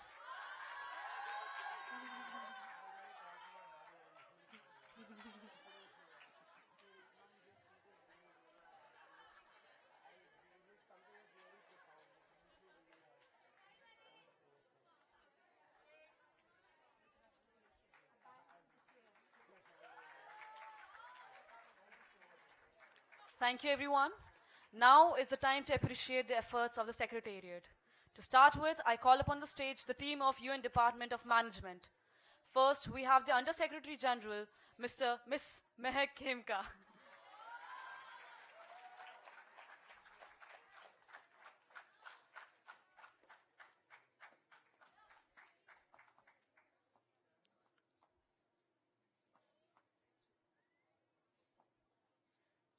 Then we have the Assistant Secretary General, Ms. Ayushi Bambani.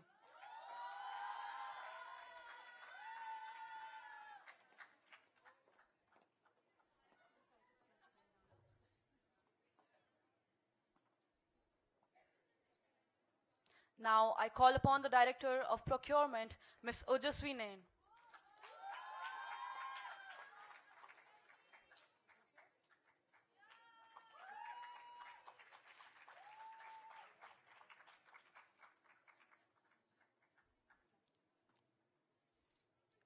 And the Director of Facilities, Ms. Devanshi Yadav.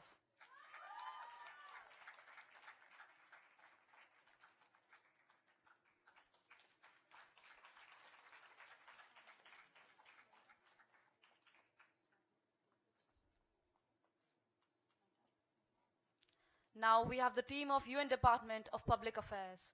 The other Under Secretary General is Ms. Ria Lohia.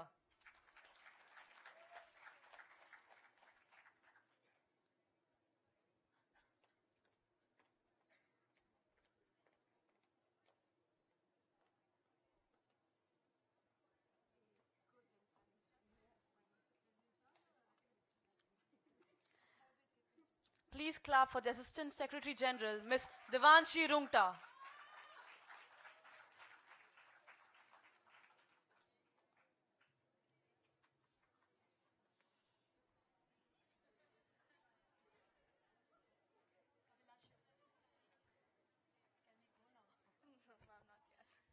Now I call upon the Secretary General, Ms. Khushi Mittal, to announce the Deputy Secretary Generals, Ms. Abhilasha Jingar and Ms. Harleen Kaur.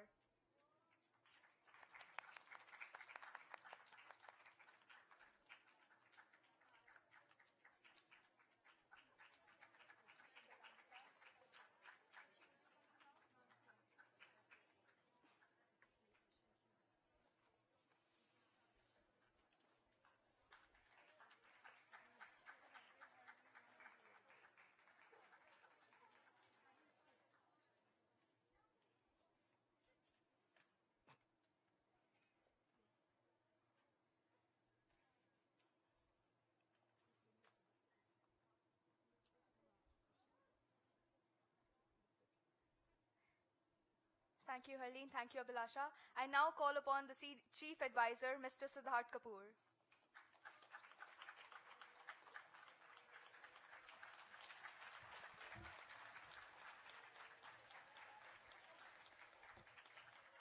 Right. I think very clear instructions were given that this shall not happen, but that is okay. I would like to take this moment to felicitate or to announce the felicitation of the Secretary General of this conference, Ms. Khushi Mittal.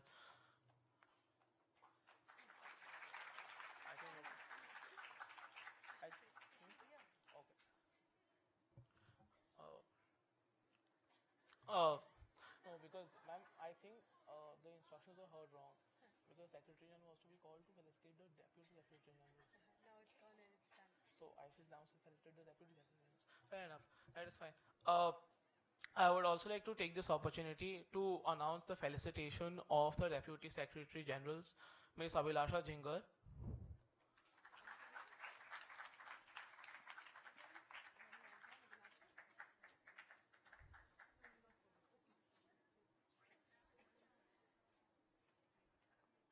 And Ms. Harleen Kaur.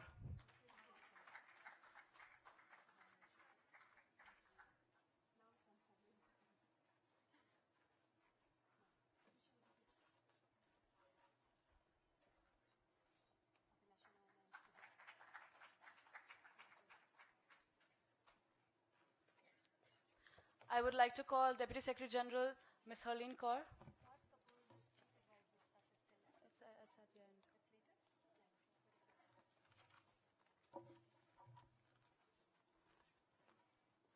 Hello, delegates. How are you all? Happy enough or not? Yes? I can't hear it. Yes? Yes or no? Yes. Yes. Greetings to the distinguished members of the Board of Directors and respected faculty advisors, distinguished guests, Dr. Nishi Suryavanshi, ma'am, thank you so much for coming here. President Modi University, Mr. Suresh Advani, ma'am, Principal Modi School, Ms. Meeta Sharma, brilliant diplomats, admin and support staff. Serving as the Deputy Secretary General of MSMUN 2017 to so interactive and contemplative delegates was my privilege. It has been a golden opportunity bestowed upon me. The essence of undertaking such an important post was because you all were there. It was incomplete without you all. I hope that this conference shall become a significant milestone in your MUN journey full of hardships as well as enjoyment. But what is the use of these kind of conferences that get over after 3 days? What is the reason? You all have shown interest in Model UN and that you came together at a place